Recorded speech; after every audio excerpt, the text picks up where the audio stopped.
सारे बच्चे बोल रहे थे कि सर इस चैप्टर को पढ़ा दीजिए। तो देखिए बेटे, हम इस चैप्टर को पढ़ा देते हैं। ये है क्लास 12 का पहला चैप्टर, जिसको बोलते हैं sexual reproduction in flowering plant. Second chapter है ह्यूमन रिप्रोडक्शन, और थर्ड चैप्टर है बेटा रिप्रोडक्टिव हेल्थ। ठीक है, देखिए देखिए इस चैप्टर में आपको, ये क्लास 12 का पहला चैप्टर है। ठीक है, और इसमें 3 यूनिट है बेटा, 3 यूनिट है। ठीक है, यूनिट 6, 5 यूनिट तक आपको हमने पढ़ा दिया था। 2 चैप्टर बाकी रहा है 11th में, उसको हम पढ़ा देंगे। देखिए, एक्चुअली में यहाँ पर आपको पहले ही बताया गया था, यूनिट 1 में ही बताया गया था, यूनिट 1 लिविंग वर्ल्ड में बताया गया था कि biology is the essence of story of life on the earth. मतलब अर्थ पर जीवन की उत्पत्ति का जो हिस्ट्री है, एसेंस है, स्टोरी है, उसी को क्या बोलते हैं? बायोलॉजी बोलते हैं। तो बायोलॉजी धरती पर लाइफ की उत्पत्ति का स्टोरी है। ठीक है, आइए, जैसा कि आपको सबको पता है कि हर एक सेक्शन में आपको एगो साइंटिस्ट के बारे में पढ़ना है। हर एक यूनिट शुरू होने से पहले एगो साइंटिस्ट के बारे में पढ़ना है। यहाँ जो साइंटिस्ट है उनका नाम है पंचानन माहेश्वरी। इसको फादर ऑफ एम्ब्रियोलॉजी भी कहते हैं। ठीक है, इनको फादर ऑफ एम्ब्रियोलॉजी भी कहते हैं। कहा जाता है कि अपने कॉलेज के दिनों में, ठीक है, डब्ल्यू डेजिडॉन से प्रेरित है, जो एक अमेरिकन मिशनरी टीचर था। ठीक है, डेगॉन पढ़िए, डब्ल्यू डेगॉन। ठीक है, डब्ल्यू डेगॉन से प्रेरित थे अपने कॉलेज के दिनों में। डब्ल्यू डेगॉन से प्रेरित थे। ये एक अमेरिकन मिशनरी टीचर था, जिनके वजह से इनका इंटरेस्ट बॉटनी में जगा, और ख़ासकर मॉर्फोलॉजी के केस में। ठीक है, आ गया समझ में? देखिए, इन्होंने इम्ब्रियोलॉजिकल एस्पेक्ट को पॉपुलराइज किया, जिसके वजह से आज हम टेक्सोनॉमी में इम्ब्रियोलॉजिकल कैरेक्टर को भी कंसीडर करते हैं। ठीक है, इन्हीं के वजह से department of botany Delhi university में इस्टेब्लिश होता है, जो इम्पोर्टेंट रिसर्च सेंटर है इम्ब्रियोलॉजी और टिश्यू कल्चर का। ठीक है, अच्छा, इन्होंने artificial culture of immature embryo को भी इनिशिएशन मतलब artificial culture of immature embryo का आर्टिफिशियल कल्चर पर इन्हीं का इनिशिएशन वर्क है। मैच्योर इम्ब्रियो का आर्टिफिशियल कल्चर कैसे किया जाए, इन्होंने बताया। इनिशिएशन वर्क इन्हीं का था। ठीक है, अच्छा, ये इन्होंने टेस्ट ट्यूब फर्टिलाइजेशन और इंट्रा ओवेरियन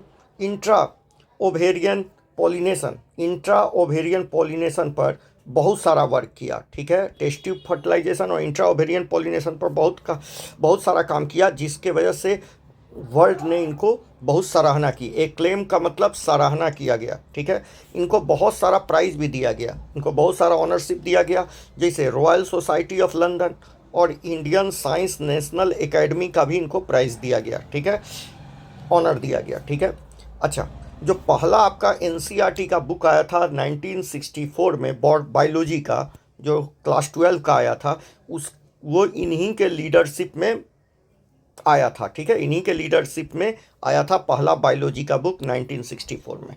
ठीक है, इतना बात आप इसमें याद रखिएगा। आइए, sexual reproduction in flowering plant. ध्यान से देख बेटा, हम बात कर रहे हैं कि फ्लावर में जो सेंट होता है, या परफ्यूम होता है, या उसका जो कलर होता है, ये सब फ्लावर को सेक्सुअल रिप्रोडक्शन में मदद करते हैं।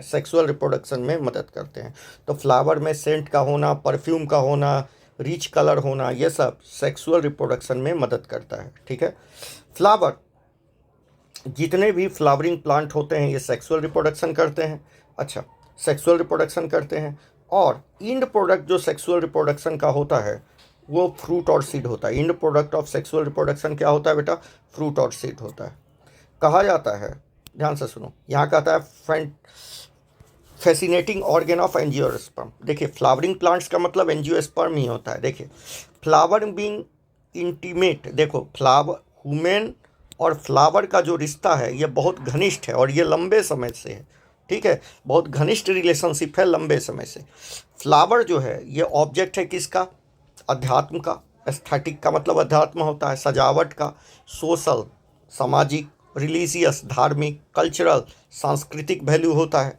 इसके अलावा मनुष्य जो होता है अपने सिंबल को, मनुष्य जो होता है अपने मनुष्य अपने अपने फीलिंग को, अपने सिंबल को कन्वे करने के लिए इसका सहारा लेता है। ठीक है, ये सिंबल होते हैं कन्वेइंग इम्पोर्टेंस ह्यूमन फीलिंग। ये फ्लावर सिंबल की तरह इस्तेमाल किए जाते हैं ह्यूमन फीलिंग को बताने के लिए, जैसे प्यार, लगाव, दुख, हैप्पीनेस, खुशी, दुख, शोक, ये सब बताया जाता है। ठीक है, तो ये सब तो आप समझ ही रहे हैं, फ्लावर से लोग ये सब करते हैं। अब देखिए, एक डायग्राम लिखा हुआ है, ठीक है, लॉन्गिट्यूडनल सेक्शन लेके फ्लावर का काट के देखा गया है। तो देखिए, ये होता है बेटा पेडिसेल। क्या होता है? पेडिसेल। पेडिसेल जब फूल जाता है तो ये पार्ट को बोलते हैं थैलेमस। क्या बोलते हैं? थैलेमस। ये हुआ सीपल। ये क्या हुआ? सीपल। इसके कलेक्शन को बोलते हैं कैलिक्स। क्या बोलते हैं? कैलिक्स। ठीक है, याद रखिएगा। ये थैलेमस हो गया। ये देखिए, ये कैलिक्स हो गया। ये जो आपको दिख रहा है ये पेटल है, जो रंगीन पार्ट होता है। रंगीन पार्ट ये पेटल होता है। पेटल होता है, पेटल है, और इसको कोरोला कहते हैं। कोरोला। ठीक है, ये ब्राइट कलर का होता है। ये जनरली ग्रीन होता है, बड कंडीशन में प्रोटेक्ट करता है। ये फिलामेंट है। फिलामेंट और एंथर मिल के इसको मिला के स्टामेन बोलते हैं। क्या बोलते हैं? स्टामेन बोलते हैं। और स्टामेन मेल पार्ट है, और इसके कलेक्शन को एंड्रोसियम बोलते हैं। क्या बोलते हैं? एंड्रोसियम। यहाँ देखिए, स्टिग्मा, स्टाइल और नीचे ओवरी। नीचे ओवरी, ये तीनों को मिला के गाइनेशियम या पिस्ट्रिल, इसको पिस्ट्रिल बोलो, कार्पेल बोलो, कार्पेल बोलो, या पिस्ट्रिल बोलो, कार्पेल बोलो, या क्या बोलो बेटा?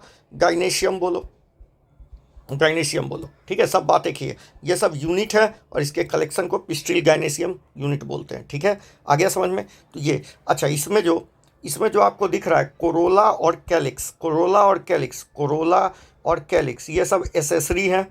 जबकि एंड्रोसियम और गाइनेशियम ये रिप्रोडक्टिव होल कहे जाते हैं। रिप्रोडक्टिव होल कहे जाते हैं।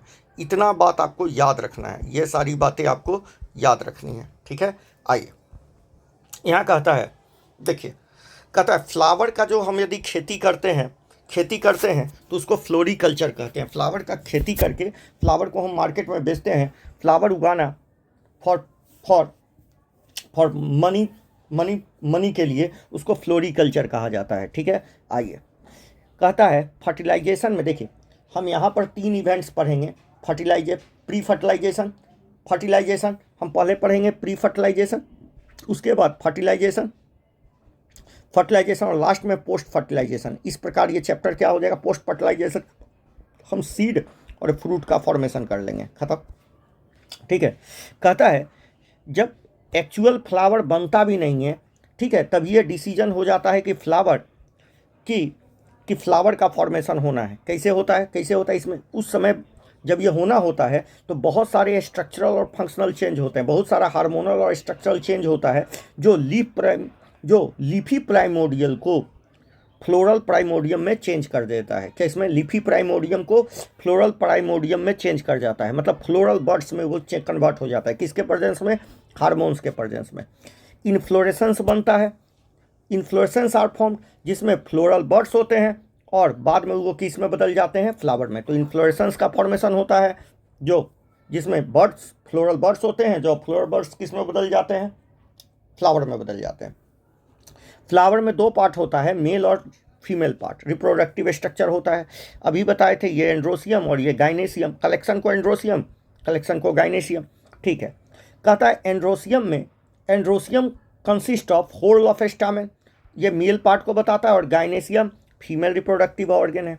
आ गया समझ में? फीमेल रिप्रोडक्टिव ऑर्गन है। अब कहता है एंड्रोसियम का स्ट्रक्चर आपको पढ़ना है, मतलब स्टामेन का स्ट्रक्चर पढ़ना है। देखिए, स्टामेन का दूसरा नाम माइक्रोस्पोरेंजिया भी होता है। माइक्रोस्पोरेंजिया भी होता है, रट लीजिएगा, माइक्रोस्पोरेंजिया। इसके अंदर 4 गो मेगा स्पोरेंजियम होता है। 4 गो मेगा स्पोरेंजियम होता है, या इसी को बोलते हैं पॉलन सैक। क्या बोलते हैं? Pollen sac. और बाद में इसी पॉलन सैक में बनता है पॉलन ग्रेन। आ गया समझ में? तो देखिए, स्टामेन के 2 पार्ट होते हैं। ए टिपिकल स्टामेन के 2 पार्ट होते हैं, पहला होता है बड़ा सा लॉन्ग सिलेंडर, लंबा सिलेंडर स्टाल्क होता है, जिसको फिलामेंट कहते हैं। और टर्मिनल इंड पर, इसके टर्मिनल या डिजिटल इंड पर बाइलोब्डेड स्ट्रक्चर होता है, जिसको एंथर कहा जाता है। ये बाइलोब्डेड स्ट्रक्चर है, देख रहे हैं 2 लोब। ये कनेक्टिव है बेटा, ये कनेक्टिव है, जिससे ये सेपरेटेड है। आ गया। The proximal end of filament, filament का जो प्रॉक्सिमल एंड, ये प्रॉक्सिमल एंड, ये डिजिटल एंड, ये प्रॉक्सिमल एंड, ये डिजिटल एंड। प्रॉक्सिमल एंड या तो थैलेमस से जुड़ा होता है, नहीं तो नहीं तो पेटल से जुड़ा होता है। पेटल से किस में जुड़ा होता है, तो सोलेनेसी में जुड़ा होता है, ठीक है। तो अटैच टू द थैलेमस या petal of the flower. Number और लेंथ जो स्टामेन का होता है ये वेरिएबल होता है अलग अलग स्पीसीज में। याद करिए डायडेल्फस कंडीशन, ठीक है, डायडेल्फस कंडीशन, ठीक है। मॉर्फोलॉजी इन फ्लावरिंग प्लांट्स, यदि आप कलेक्ट करेंगे स्टामेन ऑफ 10 फ्लावर, ठीक है, तो आपको अलग अलग साइज देखने को मिलता है। तो ये सारी बातें हैं, उसको माइक्रोस्कोप से देखते रहिए, ठीक है। याद रखिएगा एक टिपिकल एंथर बाइलोब्डेड होता है। बाइलोब्डेड का मतलब इसमें 2 लोब दिखाई दे रहे हैं और हर एक में 2 थीका होता है, एक बाहर का थीका, एक अंदर का थीका, तो डाइथीकस होता है। देखिए यदि ट्रांसवर्स सेक्शन काट के देखिएगा ना तो एंथर ऐसा दिखेगा, एंथर ऐसा। देखिए एक बाहर दीवार है और एक अंदर दीवार बना लिए, एक बाहर दीवार एक अंदर दीवार, तो डाइथीकस होता है। और कई गो स्पोरेंजिया दिख रहा है, 4 गो स्पोरेंजिया दिख रहा है, इसलिए टेट्रा स्पोरेंजिएट बोलते हैं, ठीक है। और हर एक यहाँ पर कनेक्टिव है बेटा, ये कनेक्टिव है, तो ध्यान से देख लीजिए। टेट्रा स्पोरेंजिएट है, बाइलोब्डेड है और हर एक लोब में 2 थीका है, 2 थीका है, ठीक है। ईच लोब हैज 2 थीका, ठीक है, इसलिए डाइथीकस है, डाइथीकस है। 2 वाल है इसलिए डाइथीकस है, ठीक है, ठीक है। एक longitudinal group run lengthwise run करता है अलोंग द थीका, जो लाइन ऑफ डेहिसेंस बनाता है। एक लॉन्गिट्यूडनल ग्रुप इसके पैरेलली रन करता है, ठीक है, थीका के, जो लाइन ऑफ डेहिसेंस बनाता है, ठीक है। Let us understand transverse section of anther. Anther bilobed nature का एंथर है। ये transverse section of the anther में काट के देखिएगा तो आपको बाइलोब्डेड स्ट्रक्चर दिखेगा और एंथर के अंदर 4 गो टेट्रागोनल स्ट्रक्चर दिखता है जो गोल होता है, उसको माइक्रोस्पोरेंजिया बोलते हैं। माइक्रोस्पोरेंजिया 4 गो एंथर के अंदर में काट के देखिएगा तो 4 गो स्पोरेंजिया दिखेगा। तो एंथर कैसा हुआ, बाइलोब्डेड डाइथीकस टेट्रास्पोरेंजिएट, रट लीजिए, ठीक है। तो located at the corner in each lobe, तो 2 इन ईच लोब, तो हर एक लोब में 2 थीका, 2 माइक्रोस्पोरेंजिया, टोटल लोब 4 हैं, टोटल लोब 2 हैं, तो टोटल कितने स्पोरेंजिया हो गए, 4 हो गए। माइक्रोस्पोरेंजिया आगे चल के पोलन सैक में बदलता है, मतलब माइक्रोस्पोरेंजिया को ही पोलन सैक बोलते हैं आगे चल के। ये लॉन्गिट्यूडनल चलता है, लेंथ वाइज द एंथर और पैक्ड विथ पोलन ग्रेन। ये आगे चल के किससे भर जाता है, पोलन ग्रेन से। कहता है स्ट्रक्चर ऑफ माइक्रोस्पोरेंजियम। अब हम इस स्पोरेंजियम का स्ट्रक्चर पढ़ें तो हम बाहर से अंदर आएंगे। यदि हम ट्रांसवर्स सेक्शन देखेंगे माइक्रोस्पोरेंजियम का तो ये सर्कुलर दिखता है। देख लीजिए हमने सर्कुलर ही बनाया है, कैसा दिखता है, ये पूछा गया था माइक्रोस्पोरेंजियम देखने में कैसा लगता है, तो सर्कुलर नजर आता है। एक एक लाइन से क्वेश्चन आता है बेटा। ये 4 लेयर वाल से घिरा होता है, बाहर से अंदर आइए। इपीडर्मिस, इंडोथेसियम, मिडिल लेयर और टापेटम। इपीडर्मिस 1 लेयर का, इंडोथेसियम 1 लेयर का, ये 1 से 3 लेयर का और ये भी 1 लेयर का, मगर ये न्यूट्रिटिव, और ये तीनों प्रोटेक्शन और डेहिसेंस में मदद करता है, 3 layer. The other outer 3 layer perform function of protection और हेल्प इन डेहिसेंस, मतलब जब एंथर मैच्योर हो जाता है तो उसको फटने में मदद करता है। आ गया समझ में। इनर मोस्ट लेयर टापेटम होता है जो सिनोसिटिक होता है या मल्टी सेलुलर होता है, ठीक है। ये पोलन ग्रेन को न्यूट्रिशन देने का काम करता है। और ये किसके ऊपर होता है, तो ये देखो यहाँ हम बना देते हैं, ये देखो ये एकदम इसी के ऊपर माइक्रोस्पोरेंजियम के ऊपर ही होता है। ये रहा तुम्हारा टापेटम, ये रहा टापेटम, इसी के ऊपर टापेटम होता है, इस तरीक़ा से इसी से न्यूट्रिशन दिया जाता है। आ गया, चलिए। The cells of tapetum dense cytoplasm होता है और 1 से ज़्यादा न्यूक्लियस होता है। ये बात आपको याद रखना है, 1 से ज़्यादा न्यूक्लियस मतलब सिनोसिटिक कंडीशन होता है और इसका डेंस साइटोप्लाज्म होता है।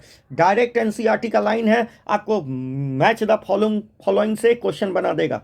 उस समय आप गाना गाते रह जाइएगा, आपका कुछ नहीं होने वाला है, ठीक है। अब देखिए यदि हम एक स्पोरोजीनस टिश्यू को, यदि हम माइक्रोस्पोरेंजियम को निकाल के देखें तो इसके अंदर स्पोरोजीनस टिश्यू भरा होता है, वही पैरेन्काइमेटस सेल है, ठीक है। अब देखिए हर एक स्पोरोजीनस टिश्यू में ये कैपेबिलिटी है कि ये क्या बन जाए, पोलन मदर सेल बन जाए, और ये बन भी जाता है, ठीक है। पोलन मदर सेल बन भी जाता है, ठीक है। तो देखिए यदि आप यंग एंथर को देखिएगा तो इसमें होमोजीनियस सेल्स स्पोरोजीनस टिश्यू भरा होता है, ठीक है। इसमें स्पोरोजीनस टिश्यू भरा होता है, सेंटर ऑफ माइक्रोस्पोरेंजियम में पूरे में भरा रहता है, ठीक है। अब हम बोल रहे हैं माइक्रोस्पोरोजेनेसिस। ये जो स्पोरोजीनस टिश्यू है पहले तो माइटोटिक डिवीजन करके पूरे में बहुत सारा कॉम्पैक्ट मास बना देता है, ठीक है, बहुत सारा सेल बन जाता है। अब क्या होता है, उसी में से कोई सेल पॉलन मदर सेल कहलाने लगता है। क्या कहलाने लगता है?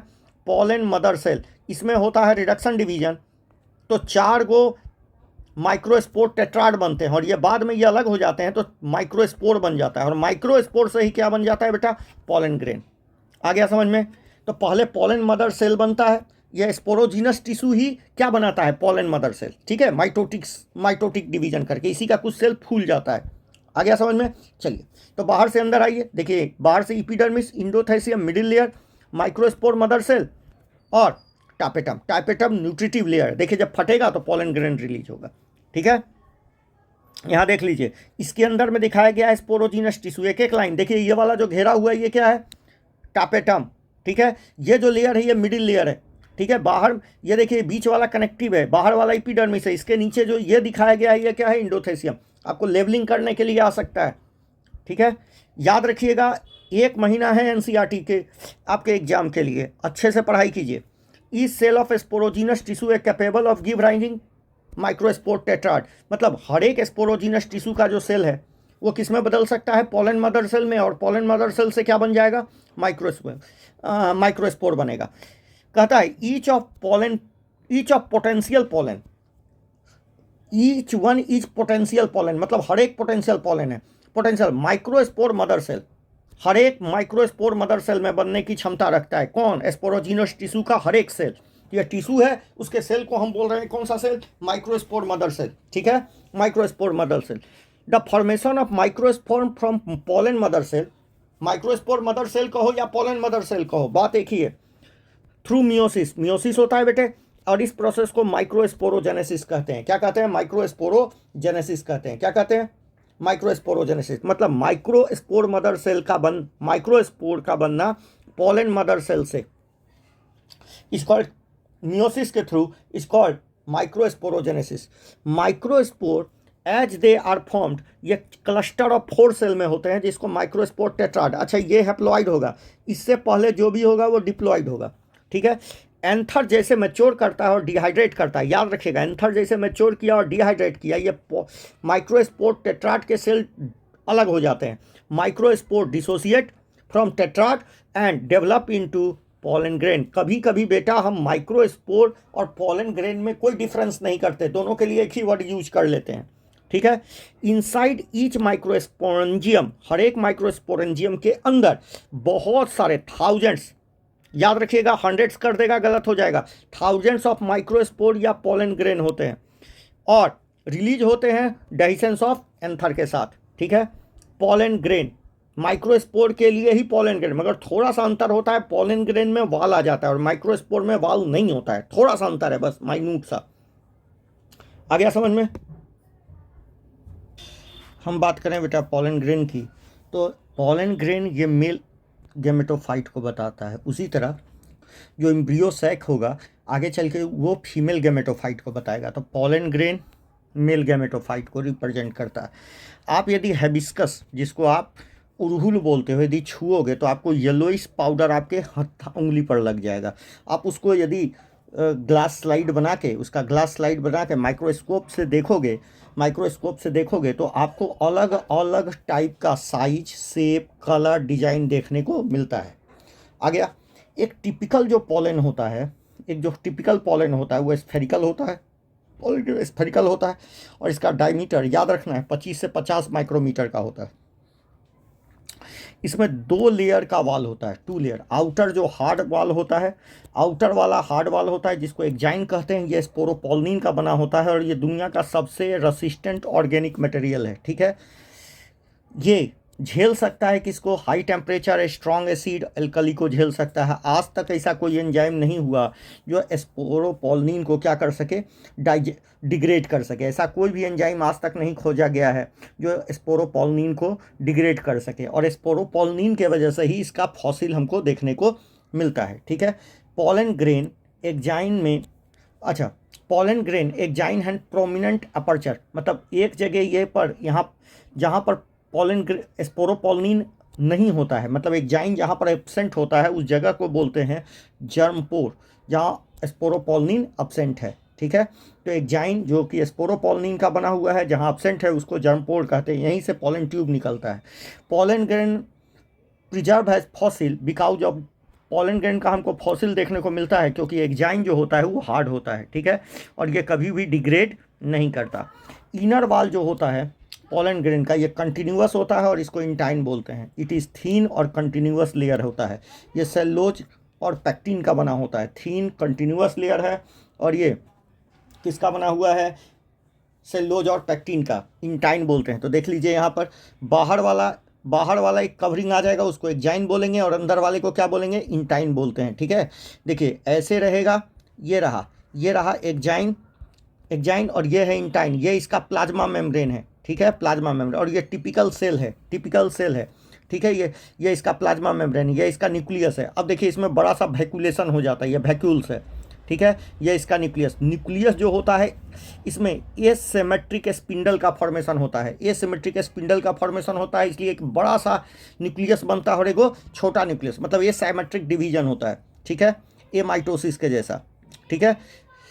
ए माइटोसिस के जैसा एक बड़ा सेल बन जाता है और एक छोटा सेल। बड़ा सेल को वेजिटेटिव सेल कहते हैं, जिसमें छोटा सेल इसी के साइटोप्लाज्म में घूमता रहता है, जिसको हम बोलते हैं जनरेटिव सेल। कौन सा cell, generative cell.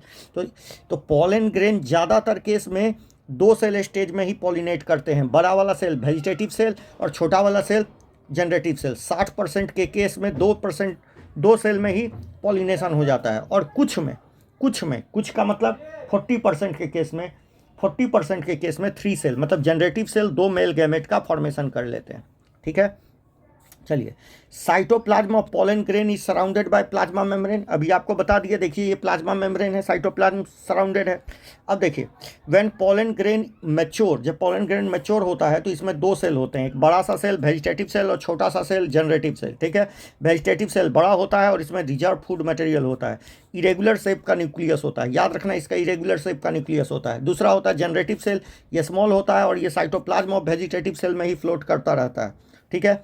Spindle shaped, it is spindle shaped and dense cytoplasm nucleus, इसका स्पिंडल शेप का न्यूक्लियस और इसका इरेगुलर शेप का न्यूक्लियस, ये बात भी आपको याद रखना है, इसका इरेगुलर शेप का न्यूक्लियस और इसका स्पिंडल शेप का न्यूक्लियस होता है, थोड़ा सा लंबा न्यूक्लियस होता है, ठीक है। 60% के केस में एंजियोस्पर्म में पॉलन ग्रेन 2 सेल के सेट में सेड होता है, मतलब निकलता है, ठीक है, मतलब पॉलिनेट होता है। जबकि रिमेनिंग स्पीसीज में जनरेटिव सेल डिवाइड माइटोटिकली करके 2 मेल गैमेट का फॉर्मेशन कर देता है, तो ये 3 सेल का स्टेज हो जाता है। तो पॉलिनेशन जो होता है या तो 2 सेल नहीं तो 3 सेल स्टेज।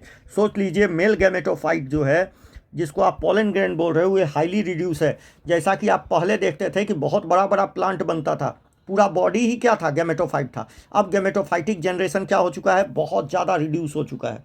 ये बातें आपको याद रखनी है।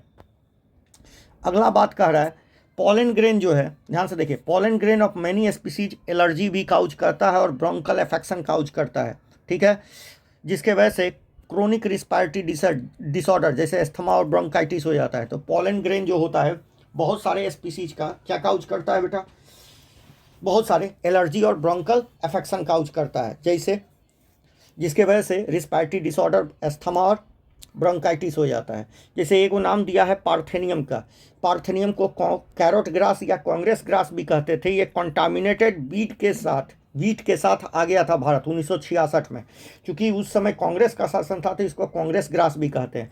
ये आज के देश में कुख्यात हो चुका है और पॉलन एलर्जी काउज करता है, ठीक है, ये पॉलन एलर्जी काउज करता है। ऐसा माना जाता है बेटे कि पॉलन ग्रेन न्यूट्रिएंट के रिच होते हैं, ठीक है। तो ये फैशन हो गया है रिसेंट ईयर में कि पॉलन टैबलेट और सप्लीमेंट लोग खाते हैं, ठीक है। Fashion in recent year to use pollen tablet as food supplement. तो अब पॉलन टैबलेट का इस्तेमाल फूड सप्लीमेंट के रूप में किया जाता है। वेस्टर्न कंट्री में पॉलन प्रोडक्ट्स अवेलेबल हैं टैबलेट और सिरप के फॉर्म में मार्केट में, ठीक है। पॉलन कंजम्पशन ऐसा माना जाता है कि एथलीट और रेस हॉर्स का क्या करवा देता है बेटा, रेस हॉर्स का क्या बना देता है, उसके परफॉर्मेंस को इन्हांस कर देता है, ठीक है। देखिए कहता है कि जब पॉलन ग्रेन रिलीज हुआ, इसको स्टिग्मा पर लैंड कर, मतलब इनको अपने मरने से पहले किस पर पहुंचना होता है, स्टिग्मा पर पहुंचना होता है, ठीक है। हाँ, तो सवाल है कि कितना दिन तक कोई पॉलन ग्रेन जिंदा रह सकता है, रिमेन वायबिलिटी, मतलब पॉलिनेट करने की क्षमता कब तक उसमें मौजूद हो सकती है किसी पॉलन ग्रेन में, कितने दिन तक पॉलन ग्रेन मोटा मोटी समझो जिंदा रह सकता है। तो ये वेरिएबल होता है, ये highly variable. Pollen grain remain variable, ये हाईली वेरिएबल होता है। Is viable is highly variable, pollen grain कितना वायबल है ये हाईली वेरिएबल है। और ये इस बात पर भी, ये स्पीसीज टू स्पीसीज भी डिपेंड करता है, प्लस ये टेम्परेचर और ह्यूमिडिटी पर भी डिपेंड करता है। ठीक है, तो फिर से सुनिए, स्पीसीज टू स्पीसीज, टेम्परेचर और ह्यूमिडिटी पर भी डिपेंड करता है कि पॉलन ग्रेन कितने दिन वायबल है। जैसे हम बात करें सीरियल्स का, जैसे राइस और व्हीट की बात करें तो इसका 30 मिनट के बाद पॉलन ग्रेन खराब हो जाता है। ठीक है, उसी तरह रोसेसी, लेगुमिनेसी और सोलेनेसी में 1 महीना तक पॉलिनेट करने की क्षमता होती है। जैसा कि हम स्टामेन को, मतलब सीमेन या स्पर्म को एनिमल का स्टोर करते हैं आर्टिफिशियल इंसेमिनेशन में, उसी तरह हम पॉलन ग्रेन को भी लार्ज नंबर ऑफ स्पीसीज का स्टोर करते हैं किसमें, लिक्विड नाइट्रोजन में। और इस स्टोर पॉलन ग्रेन का हम यूज कर सकते हैं, store pollen grain can be use as pollen bank. जो स्टोर पॉलन ग्रेन है उसको हम पॉलन बैंक की तरह यूज कर सकते हैं और इसका क्रॉप ब्रीडिंग प्रोग्राम में इस्तेमाल किया जाता है। ठीक है, आइए पिस्ट्रिल की बात करते हैं। पिस्ट्रिल, जिसको कार्पेल भी कहते हैं, कार्पेल भी या मेगा स्पोरोफिल भी कहते हैं, इसके अंदर होता है मेगा स्पोरेंजियम, जिसको ओव्यूल कहते हैं, ओव्यूल कहते हैं। और ये रहा इम्ब्रियोसैक, इम्ब्रियोसैक को हम फीमेल गैमेटोफाइट कहेंगे। क्या कहेंगे, फीमेल गैमेटोफाइट। आ गया समझ में, तो इम्ब्रियोसैक 7 सेल 8 न्यूक्लियाई स्ट्रक्चर का होगा। आ गया समझ में। देखो बेटा, पिस्ट्रिल, मेगा स्पोरेंजियम और इम्ब्रियोसैक। ठीक है, गाइनेसियम ये फीमेल रिप्रोडक्टिव पार्ट है फ्लावर का, ये तो सबको पता है। गाइनेसियम में एक सिंगल पिस्ट्रिल, यदि एक पिस्ट्रिल है तो अब गाइनेसियम में एक से ज़्यादा पिस्ट्रिल हो सकते हैं, फीमेल ऑर्गन हो सकते हैं। और यदि सिंगल पिस्ट्रिल है तो मोनोकार्पिलरी, और एक से ज़्यादा पिस्ट्रिल है तो मल्टीकार्पिलरी बोलते हैं। यदि एक से ज़्यादा पिस्ट्रिल है तो ये या तो फ्यूज हो सकता है, जैसा सिनकार्पस जो हिबिस्कस में देखने को मिलता है, और किस में देखने को मिलता है, पेपेवर में देखने को मिलता है। और ये फ्री भी हो सकते हैं, जो माइकेलिया में देखने को मिलता है। ठीक है, पिस्ट्रिल के 3 पार्ट होते हैं, सबसे ऊपर स्टिग्मा, उसके बाद स्टाइल, और नीचे फूला हुआ पार्ट जो होता है उसको ओवरी कहते हैं। स्टिग्मा ये लैंडिंग प्लेटफॉर्म है पॉलन ग्रेन का। स्टाइल एक लॉन्ग सिलिंड्रिकल पार्ट है स्टिग्मा के नीचे, और इसका जो बेसल पार्ट है, जो फूला हुआ पार्ट होता है, उसको क्या कहते हैं, ओवरी कहते हैं। ओवरी के अंदर में ओवेरियन कैविटी होता है, जिसको लॉक्यूल भी कहा जाता है, और यहीं पर लगा होता है प्लासेंटा, जिससे क्या लगा होता है, ओव्यूल लगा होता है। तो ओवरी के अंदर होता है प्लासेंटा, जिससे ओव्यूल लगा होता है। आप प्लासेंटेशन पढ़ चुके हैं, वो प्लासेंटेशन आप पढ़ चुके हैं कहाँ, उसमें चैप्टर में। ठीक है, तो कहता है, ये देखिए, ये हिबिस्कस का फोटो है, देख रहे हैं, ये सिनकार्पस कंडीशन है, ये पेपेवर का फोटो है, ये माइकेलिया का है, और ये टिपिकल ओव्यूल का फोटो है। ठीक है, टिपिकल ओव्यूल का फोटो है। चलिए, एराइजिंग फ्रॉम प्लासेंटा, प्लासेंटा से ही मेगा स्पोरेंजिया लगा होता है। मेगा स्पोरेंजिया मतलब ओव्यूल लगा होता है, घबराइएगा मत, मेगा स्पोरेंजिया ओव्यूल को ही कहते हैं, इसी को कॉमनली ओव्यूल कहा जाता है। ठीक है, कहता है नंबर ऑफ ओव्यूल्स ओवरी में 1 हो सकते हैं, जैसा व्हीट, पैडी और मैंगो में होता है, और 1 से ज़्यादा। बस एक ऑर्किड याद रखना है, बाकी तो सब समझिए जाइएगा। पपाया में नहीं देखें, बहुत सारा होता है। उसी तरह वाटरमेलन और ऑर्किड। ठीक है, आइए मेगा स्पोरेंजियम या ओव्यूल के बारे में बात करते हैं। कहता है टिपिकल एंजियोस्पर्मिक ओव्यूल को देखें तो एक टिपिकल एंजियोस्पर्मिक ओव्यूल एनाट्रोपस होता है। कैसा होता है, एनाट्रोपस ओव्यूल होता है, anatropous ovule. Ovule is a small structure attach to placenta, किसके थ्रू अटैच होता है, फ्यूनिकल के थ्रू। तो देखो, यदि हम एक ओव्यूल बना देते, देखो ये एक ओवरी है, ओवरी के अंदर प्लासेंटा है, यहाँ से निकला ये,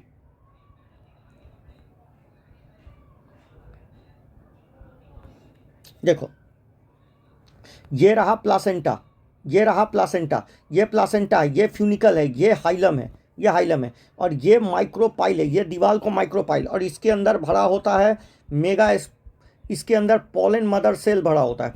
ठीक है, स्पोरोजीनस टिश्यू भरा होता है। ठीक है, चलिए यहाँ देखते हैं सब चीज़। ये चलाजा है, ये चलाजा है, ये माइक्रोपाइल है, ये इंटेगुमेंट है, ये ओवरी है। आ गया समझ में, देख लीजिए।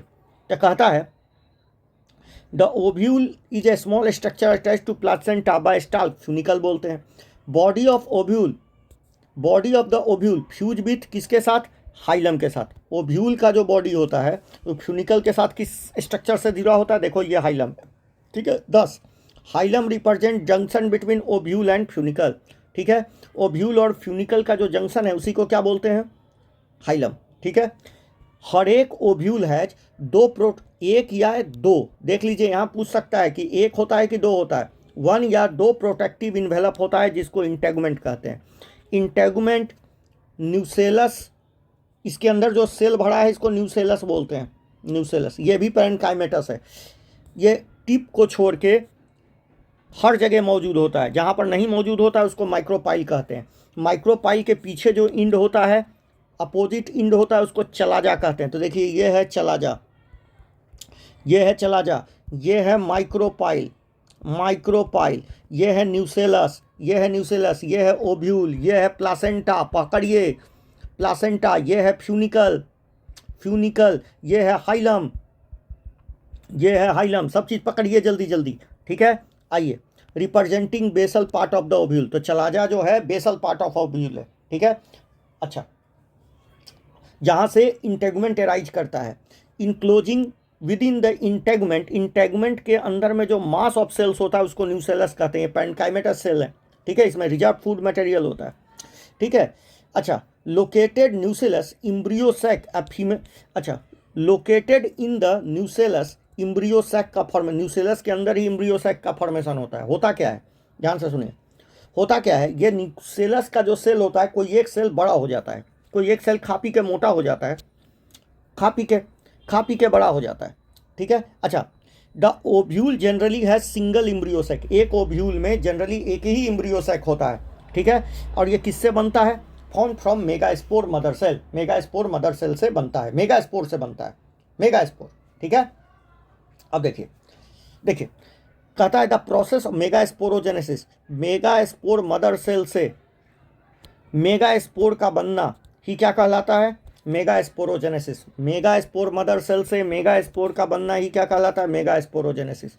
Ovule generally differentiated in single megaspore mother cell, ये माइक्रोपाइलर रीजन में बनता है। देखिए क्या होता है, ये जो न्यूसेलस का कोई एक सेल है वो बड़ा हो जाता है, उसको मेगास्पोर मदर सेल कहने लगते हैं, बाकी का न्यूसेलस सेल है।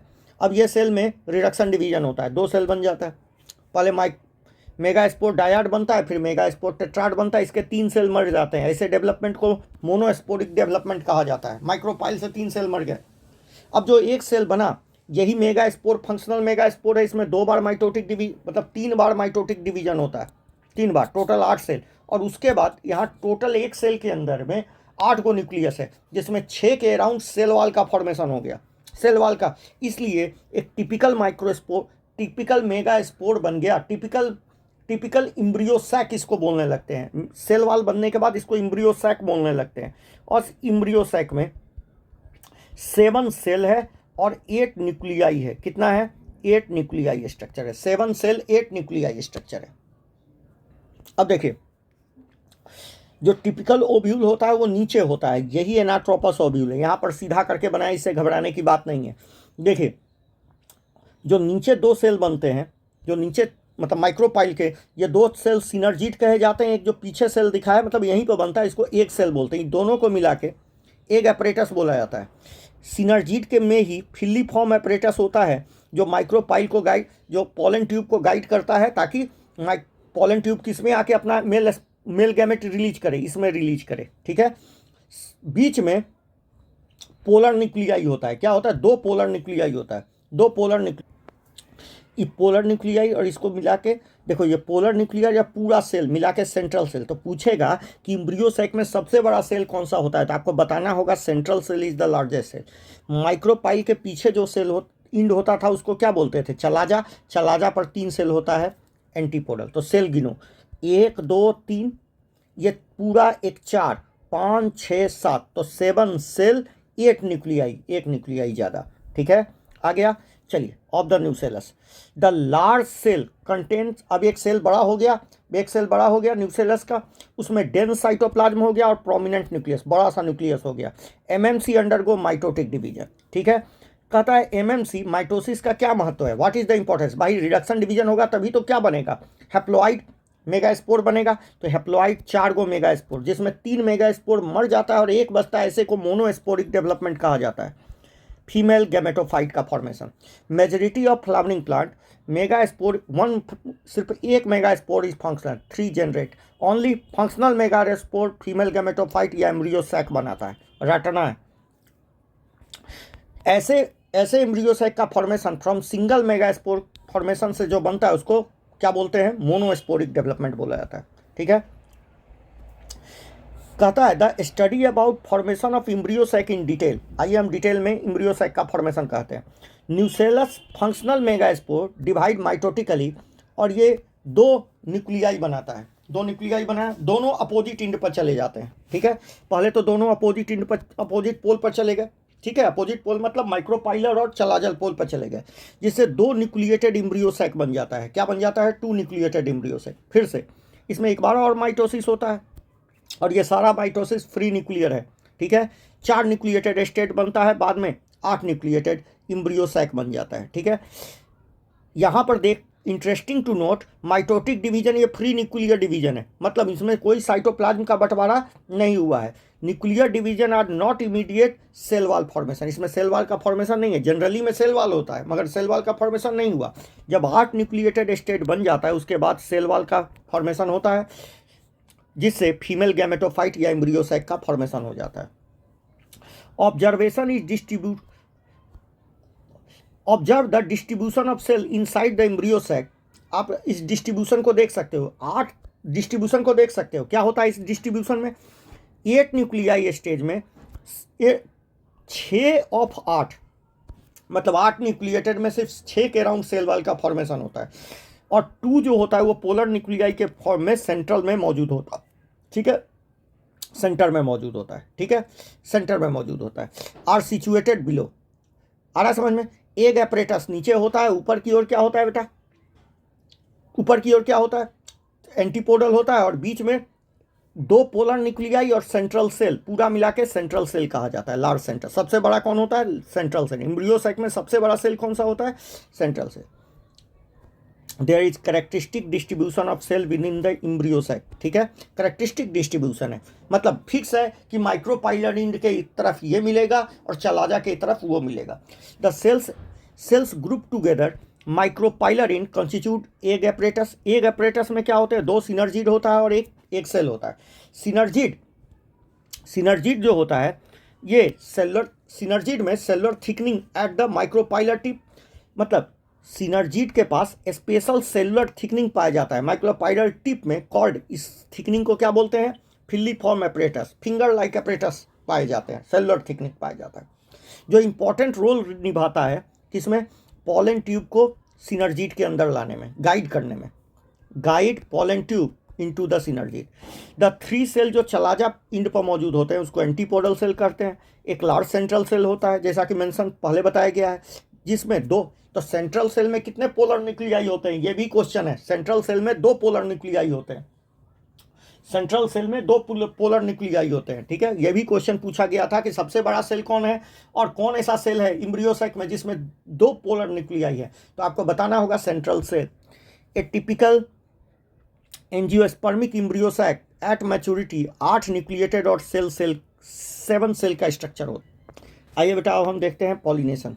क्या है पॉलिनेशन, एक्चुअली में पॉलिनेशन है मेल गैमेट का फीमेल गैमेट तक पहुंचना। ठीक है, यही है मतलब पॉलिनेशन का डिफरेंस। द प्रीसीडिंग स्टोरी हम मेल बना लिए, फीमेल गैमेट बना लिए। In flowering plants produce in pollen grain, और जैसे लोअर प्लांट में हम मेल गैमेट और फीमेल गैमेट बनाते हैं, फ्लावरिंग प्लांट में हम किससे बात करते हैं, पोलन ग्रेन से और एम्ब्रियो सैक से। पोलन ग्रेन क्या है, मेल गैमेटोफाइट है, एम्ब्रियो सैक क्या है, फीमेल गैमेटोफाइट है। बोथ द गैमेट, ये दोनों गैमेट होते तो नॉन मोटाइल हैं, इसीलिए हमको क्या करवाना पड़ता है, फर्टिलाइजेशन करवाना पड़ता है। ठीक है, पॉलिनेशन वो मैकेनिज्म है जो ये इस ऑब्जेक्टिव को पूरा करता है। किस ऑब्जेक्टिव को, कि मेल गैमेट को फीमेल गैमेट तक पहुंचाता है। The transfer of pollen grain from anther to stigma of pistil is term as pollination. Flowering plant amazing array of adaptation to achieve pollination, अलग अलग तरीका खोज रखे हैं पॉलिनेशन करवाने के लिए। ठीक है, अच्छा, to make external agent to achieve pollination, ठीक है, दे हैव, और इनको एक्सटर्नल एजेंट का यूज करना पड़ता है पॉलिनेशन करवाने के लिए। अब पॉलिनेशन हो कितने टाइप के हो सकते हैं, तो दो टाइप का पॉलिनेशन एक्चुअली में दो टाइप का होता है। ऑटोगेमी, यहाँ 3 टाइप लिखा हुआ है, देखिए यहाँ 3 टाइप का, मगर ये दोनों ऑटोगेमी और जिक्नोगेमी सेल्फ पॉलिनेशन के ही टाइप हैं, ठीक है। इसमें जेनेटिक्स नहीं बदलता। जिक्नोगेमी बस फिजिकली कैसा होता है, क्रॉस पॉलिनेशन के जैसा होता है। In this type pollination is active with in the same flower, same flower में होता है, मतलब फ्लावर बाइसेक्सुअल होने चाहिए, ठीक है। एंथर ऑफ स्टिग्मा कहता है pollen grain from anther to stigma of same flower, flower यदि बाइसेक्सुअल है तो ऑटोगेमी होगा, क्या होगा, ऑटोगेमी होगा। नॉर्मल फ्लावर में विच ओपन्स और expose the anther and the stigma, complete autogamy is rather rare, यदि कोई फ्लावर खिल गया तो उसमें ऑटोगेमी होना रेयर है, मगर यदि बर्ड कंडीशन में हो गया तो हो गया। Autogamy of flower required, autogamy के लिए क्या जरूरी है भाई, पोलन रिलीज और स्टिग्मा रिसेप्टिविटी दोनों सेम होना चाहिए, एंथर और स्टिग्मा दोनों क्लोज होने चाहिए, क्लोज टू ईच अदर, और एक ही फूल में मौजूद होने चाहिए, मतलब बाइसेक्सुअल फ्लावर होना चाहिए। सम फ्लावर जैसे वायोला, ऑक्जेलिस, कॉमेलिना, ये 3 प्लांट याद रखना है। वायोला को कॉमन पेंसी भी कहते हैं, याद रखना है। इसमें 2 टाइप के फ्लावर होते हैं, एक कैजमोगेमस फ्लावर होता है जो ओपन हो जाता है, ठीक है, जो other similar to other species के, जो एक्सपोज एंथर और स्टिग्मा होता है, मतलब जो फ्लावर खिल जाए उसको कैजमोगेमस बोलते हैं। और एक फ्लावर होता है इसमें क्लिस्टोगेमस, इसी में दोनों मिलता है, जो कभी खिलता नहीं है। तो इसका मतलब क्लिस्टोगेमस फ्लावर में सिर्फ और सिर्फ क्या होगा, यह फ्लावर खिलेगा ही नहीं, तो इसमें सीड भी बनता है। इसका मतलब है कि यह फ्लावर के अंदर में ही पॉलिनेशन होता होगा। इसका मतलब यह है कि ये बाइसेक्सुअल फ्लावर है और खिला नहीं, तो इसमें एसोड क्या होगा, एसोड होगा self pollination. In such flower anther and stigma like close to each other, when anther dehiscent, जब एंथर फटता है, flower buds and pollen grain एक दूसरे के कांटेक्ट में आते हैं, स्टिग्मा और इफेक्ट पॉलिनेशन, ठीक है। इन क्लिस्टोगेमस फ्लावर, जो फ्लावर इनवेरिएबली ऑटोगेमस, इसमें सिर्फ और सिर्फ क्या हो सकता है, ऑटोगेमस, क्योंकि बाहर से आने का कोई चांस नहीं है, बड क्लोज है, ठीक है। There is no chance of cross pollination landing on the stigma. तो क्लिस्टोगेमस फ्लावर में हमको कोई पॉलिनेटिंग एजेंट की जरूरत नहीं है, और दूसरा बात कि इसमें सिर्फ और सिर्फ क्या हो सकता है, सेल्फ पॉलिनेशन। तो क्लिस्टोगेमस फ्लावर में 2 बात, कोई पॉलिनेटिंग एजेंट नहीं चाहिए, दूसरा इसमें सिर्फ और सिर्फ ऑटोगेमी होगा। तो cleistogamous flower produces assured seed set, assured seed बनाएगा, अब्सेंस ऑफ पॉलिनेटर नहीं भी रहे तब भी ये क्या बनाएगा बेटा, पोलन ग्रेन बनाएगा, ठीक है, सीड बनाएगा। Do you think cleistogamy is advantageous और डिसएडवांटेजियस इन प्लांट? यस, ये डिसएडवांटेजियस है, क्योंकि लगातार सेल्फ पॉलिनेशन होने से इनब्रीडिंग डिप्रेशन आ जाता है, जो होमोजाइगोसिटी होता है वो बढ़ता है, जिस वजह से क्या हो जाता है, होमोजाइगोसिटी बढ़ने से रेसेसिव कैरेक्टर भी क्या होते हैं, उभर के आ जाते हैं, ये आप पढ़ेंगे जेनेटिक्स में। जिक्नोगेमी किस में हो सकता है, ये मोनोसियस प्लांट में होता है। किस में होता है, मोनोसियस प्लांट, और बाइसेक्सुअल फ्लावर में भी हो सकता है। तो transfer of pollen grain from anther to stigma of another flower of same plant same, तो मोनोसियस प्लांट में हो सकता है, ये मोनोसियस में भी हो सकता है, और बाइसेक्सुअल में भी हो सकता है, दोनों में होगा। दो मोनोसियस प्लांट और बाइसेक्सुअल प्लांट। मोनोसियस प्लांट का कुछ एग्जाम्पल याद है, हाँ जी, कुकरबिटा याद है, कैस्टर याद है, उसके बाद क्या याद है मेज याद है, इन सभी में होगा। All the geitonogamy functionally cross pollination, functionally कैसा है, फंक्शनली क्रॉस पॉलिनेशन है, फिजिकली क्रॉस, मगर जेनेटिकली क्या है, इन्वॉल्विंग पॉलिनेटिंग एजेंट, इसमें पॉलिनेटिंग एजेंट चाहिए, मगर जेनेटिकली सिमिलर टू ऑटोगेमी चाहिए, ऑटोगेमी है, ठीक है। तो pollen grain come from same plant, तो इसमें जेनेटिक्स नहीं बदलता, इसीलिए तो इसको हम सेल्फ पॉलिनेशन में रख दिए। देखिए कोबेलिना का फोटो है, एक फ्लावर दिखाया है कैजमोगेमस और एक क्लिस्टोगेमस फ्लावर दिखाया है। अब देखिए ये फ्लावर में सेल्फ पॉलिनेशन हो रहा है, इसी में स्टामेन होगा, इसी में स्टिग्मा होगा, self pollination.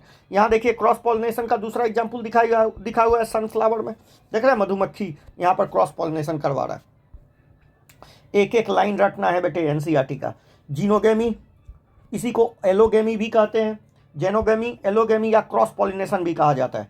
Transfer of pollen grain from anther to stigma of different plant, different plant पर ट्रांसफर हो जाए तो इसको क्या बोलते हैं, xenogamy. This type of pollination during pollinating genetically different types of pollen grain to the stigma, मतलब plant different होता है। यह सिर्फ डायोसियस में होता है, ये डायोसियस में भी हो सकता है, मोनोसियस में भी हो सकता है और बाइसेक्सुअल में भी हो सकता है, सब में, बाइसेक्सुअल फ्लावर में भी हो सकता है, सब में। अच्छा, एस्योर्ड करना है तो किस में करना होगा, एस्योर्ड करना है तो डायोसियस प्लांट लीजिए, ठीक है, डायोसियस प्लांट, डायोसियस जैसे पपाया, पपाया में जेनोगेमी ही होता है और कुछ नहीं हो सकता, ऑटोगेमी नहीं हो सकता क्योंकि मेल फीमेल अलग अलग होते हैं। पाल्म में हो सकता है। तो transfer of pollen grain from anther to stigma of different plant, ठीक है, एक प्लांट ये रहा मेल पपाया में, ये रहा फीमेल, तो यहीं से यहीं जाएगा। आ गया समझ में। दिस टाइप ऑफ इसमें पॉलिनेटिंग एजेंट की जरूरत पड़ेगी ही पड़ेगी, ठीक है। कहता है एजेंट ऑफ पॉलिनेशन, पॉलिनेशन के एजेंट, दो टाइप के एजेंट होते हैं, बायोटिक और दूसरा ये बायोटिक होते हैं और एक बायोटिक होता है, बायोटिक में एनिमल आता है, ठीक है। अच्छा, बायोटिक और एबायोटिक में ज़्यादातर प्लांट बायोटिक को ही चुनते हैं। Majority of plant use biotic agent for pollination, ठीक है। बहुत कम प्लांट होते हैं जो एबायोटिक एजेंट का इस्तेमाल करते हैं और एबायोटिक में भी ज़्यादा कॉमन है विंड का पॉलिनेशन, ठीक है। तो pollen grain come in contact with stigma, ये चांस फैक्टर होता है विंड और वाटर पॉलिनेशन में, ठीक है। तो इसीलिए इसको कंपनसेट करने के लिए ज़्यादा से ज़्यादा पॉलन ग्रेन का फॉर्मेशन किया जाता है। To compensate the uncertainty associated with pollen grain, flower produce enormous amount of pollen, ठीक है, when compare to the number of ovules, क्या बेटा, available for pollination, compare to number of ovules available for pollination. तो यहाँ बहुत ज़्यादा क्या करवाया जाता है, पॉलन ग्रेन का फॉर्मेशन करवाया जाता है। आइए, यदि कोई प्लांट पॉलिनेट हो रहा है विंड से, जैसे विंड पॉलिनेशन मोस्ट कॉमन है, एबायोटिक में भी विंड पॉलिनेशन मोस्ट कॉमन है। Wind pollinating agent required, pollen grain बहुत लाइट वेट का होना चाहिए, पॉलन ग्रेन बहुत लाइट वेट का होना चाहिए और नॉन स्टिकी होना चाहिए। देखो बेटा, तो हम बोल रहे थे कि जो पॉलन ग्रेन होना चाहिए लाइट होना चाहिए, हल्का होना चाहिए, नॉन स्टिकी होना चाहिए, ताकि ये विंड के थ्रू ज़्यादा दूर तक क्या हो सके, ट्रांसपोर्ट हो सके, ठीक है। और इसका जो स्टामेन होना चाहिए वे वेल एक्सपोज होना चाहिए ताकि आसानी से इसका पॉलन ग्रेन डिस्पर्स हो सके, ठीक है। Pollen grain easily disperse by wind current, ठीक है। अच्छा, इसमें स्टिग्मा कैसा होना चाहिए, फिदरी, फिर से सुन लो, स्टामेन वेल एक्सपोज और स्टिग्मा फिदरी होना चाहिए, ठीक है, ताकि आसानी से हवा में उड़ रहे पॉलन ग्रेन को क्या कर सके, ट्रैप कर सके। विंड पॉलिनेटेड फ्लावर में जनरली सिंगल ओव्यूल होता है, ठीक है, in each ovary and numbers flower packed into an inflorescence. तो पहली बार सुन लो, जितना भी विंड पॉलिनेटिंग प्लांट होता है ये इसमें सिंगल ओव्यूल पाया जाता है और ये फ्लावर जो होते हैं ये इन्फ्लोरेसेंस के फॉर्म में पैक होते हैं, जैसा कि आपको देखने को मिलता है कॉर्न में, ठीक है, कॉर्न कॉप और टेसल, ठीक है। ये क्या है, ये एक्चुअली में क्या है, स्टिग्मा और स्टाइल ही तो है, स्टिग्मा और क्या है, स्टाइल ही तो है, ठीक है। तो कॉप क्या है, कॉप क्या है, स्टिग्मा है और स्टाइल का स्टाइल जो सिल्क आप बोलते हो, wave in the wind to trap pollen grain. Tassel male part है, तो टेसल से क्या निकलता है, मेल गैमेट निकलता है और स्टिग्मा और स्टाइल ये दोनों मिल जाते हैं और सिल्क का फॉर्मेशन करते हैं जो आसानी से किसको पकड़ लेता है, पॉलन ग्रेन को पकड़ लेता है। विंड पॉलिनेशन क्वाइट कॉमन होता है ग्रासेस में। आ गया समझ में। देखिए यहाँ पर दिखाया हुआ है, देखिए ये स्टिग्मा है, स्टिग्मा कैसा है, फिदरी है, ठीक है। तो देखिए wind pollinating plant well compact inflorescence, इसमें कॉम्पैक्ट इन्फ्लोरेसेंस पाया जाता है, as well expose stamen. Stamen कैसा होता है, एक्सपोज होता है, स्टामेन मेल पार्ट एक्सपोज होता है, ठीक है, वेल एक्सपोज स्टामेन होता है ताकि वो क्या कर सके, सॉरी ये स्टिग्मा बता रहे, ये स्टामेन है, याद रखिएगा, एक्सपोज स्टामेन है ताकि पॉलन ग्रेन रिलीज हो सके, ठीक है। और स्टिग्मा फिदरी होता है, याद रखिएगा, स्टिग्मा फिदरी होता है। देखिए स्टिग्मा दिखाया हुआ है, स्टिग्मा क्या होता है, फिदरी, स्टिग्मा फिदरी होता है। चलिए, कहता है पॉलिनेशन बाय विंड ये रेयर होता है, याद रखिएगा रेयर, और ये सिर्फ 30 जेनरा ऑफ मोनोकॉट तक लिमिटेड है, ठीक है। As against this you recall that water is a regular mode of transport of male gamete among lower plants of the group। जैसे एल्गा ब्रायोफाइटा हम समझ चुके हैं कि पहले पढ़ के आए हैं लोअर प्लांट, जिसमें हम देखते हैं कि वाटर से ही मेल गैमेट ट्रांसफर होता है। तो इट इज़ बिलीव दैट ऐसा इसीलिए ये ब्रायोफाइटा टाइडोफाइटा का डिस्ट्रीब्यूशन लिमिटेड है, क्योंकि इनको वाटर चाहिए मेल गैमेट को ट्रांसफर करने के लिए और फर्टिलाइजेशन करने के लिए। आ गया समझ में? तो ब्रायोफाइट टाइडोफाइट और ब्रायोफाइट टाइडोफाइट का जो लिमिटेड डिस्ट्रीब्यूशन है, इसका कारण यही है कि मेल गैमेट को फीमेल तक पहुंचने के लिए वाटर चाहिए। ठीक है। अब some water pollinated plant, 3 example दिया है, रखना है। वेलिस्नेरिया, हाइड्रिला जो फ्रेश वाटर में है, फ्रेश वाटर, और मैराइन में है कौन सा? जोएस्ट्रा, सी ग्रास बोलते हैं इनको। ठीक है, सी ग्रास। ठीक है। सारे एक्वेटिक प्लांट्स वाटर से पॉलिनेशन नहीं करते। वाटर हाइसन, जिसको आप जलकुंभी कहते हो, वाटर लिली, ये ऊपर आ जाते हैं इनका फ्लावर सरफेस से, और जहाँ पर ये इंसेक्ट या विंड से पॉलिनेट होते हैं। ठीक है, जैसा कि लैंड एनिमल्स होता है, जैसा कि लैंड प्लांट्स होता है, सॉरी बेटा, लैंड प्लांट्स होता है। हम बात करें वेलिस्नेरिया का। किसका बात करें बेटा? वेलिस्नेरिया का। इसका जो फीमेल फ्लावर है, ये सरफेस पर आ जाता है अपना लॉन्ग स्टाल्क का यूज करके, और मेल फ्लावर नहीं तो पॉलन ग्रेन, या तो मेल फ्लावर ही टूट के पानी के सतह पर रिलीज होता है, और नहीं तो फिर पॉलन ग्रेन ये सरफेस पर होता हुआ इसके कांटेक्ट में आके इसको पॉलिनेट करता है। They are carried passively by water current, जहाँ पर ये दोनों eventually reach the female flower और स्टिग्मा पर रीच करते हैं। अच्छा, मगर सी ग्रास में अंडर वाटर होता है पॉलिनेशन। देखो, इसमें सरफेस वाटर पर हुआ और इसमें अंडर वाटर होता है। तो sea grass female flower remain submerge, ये सबमर्ज ही होता है वाटर में, और पॉलन ग्रेन अंदर रिलीज होते हैं, इनसाइड वाटर में ही रिलीज होते हैं, वहीं पॉलिनेशन होता है। ऐसा जो पानी के नीचे रिलीज हो रहा होगा, सच स्पीसीज में इसका जो पॉलन ग्रेन होगा वो लंबा रिबन लाइक होगा, और ये पैसिवली इनसाइड वाटर मूव करेगा। ठीक है, लंबा होगा, रिबन शेप्ड होगा, ताकि ये फटे ना। ठीक है। Some of them reach to stigma और अचीव पॉलिनेशन। आ रहा है समझ में?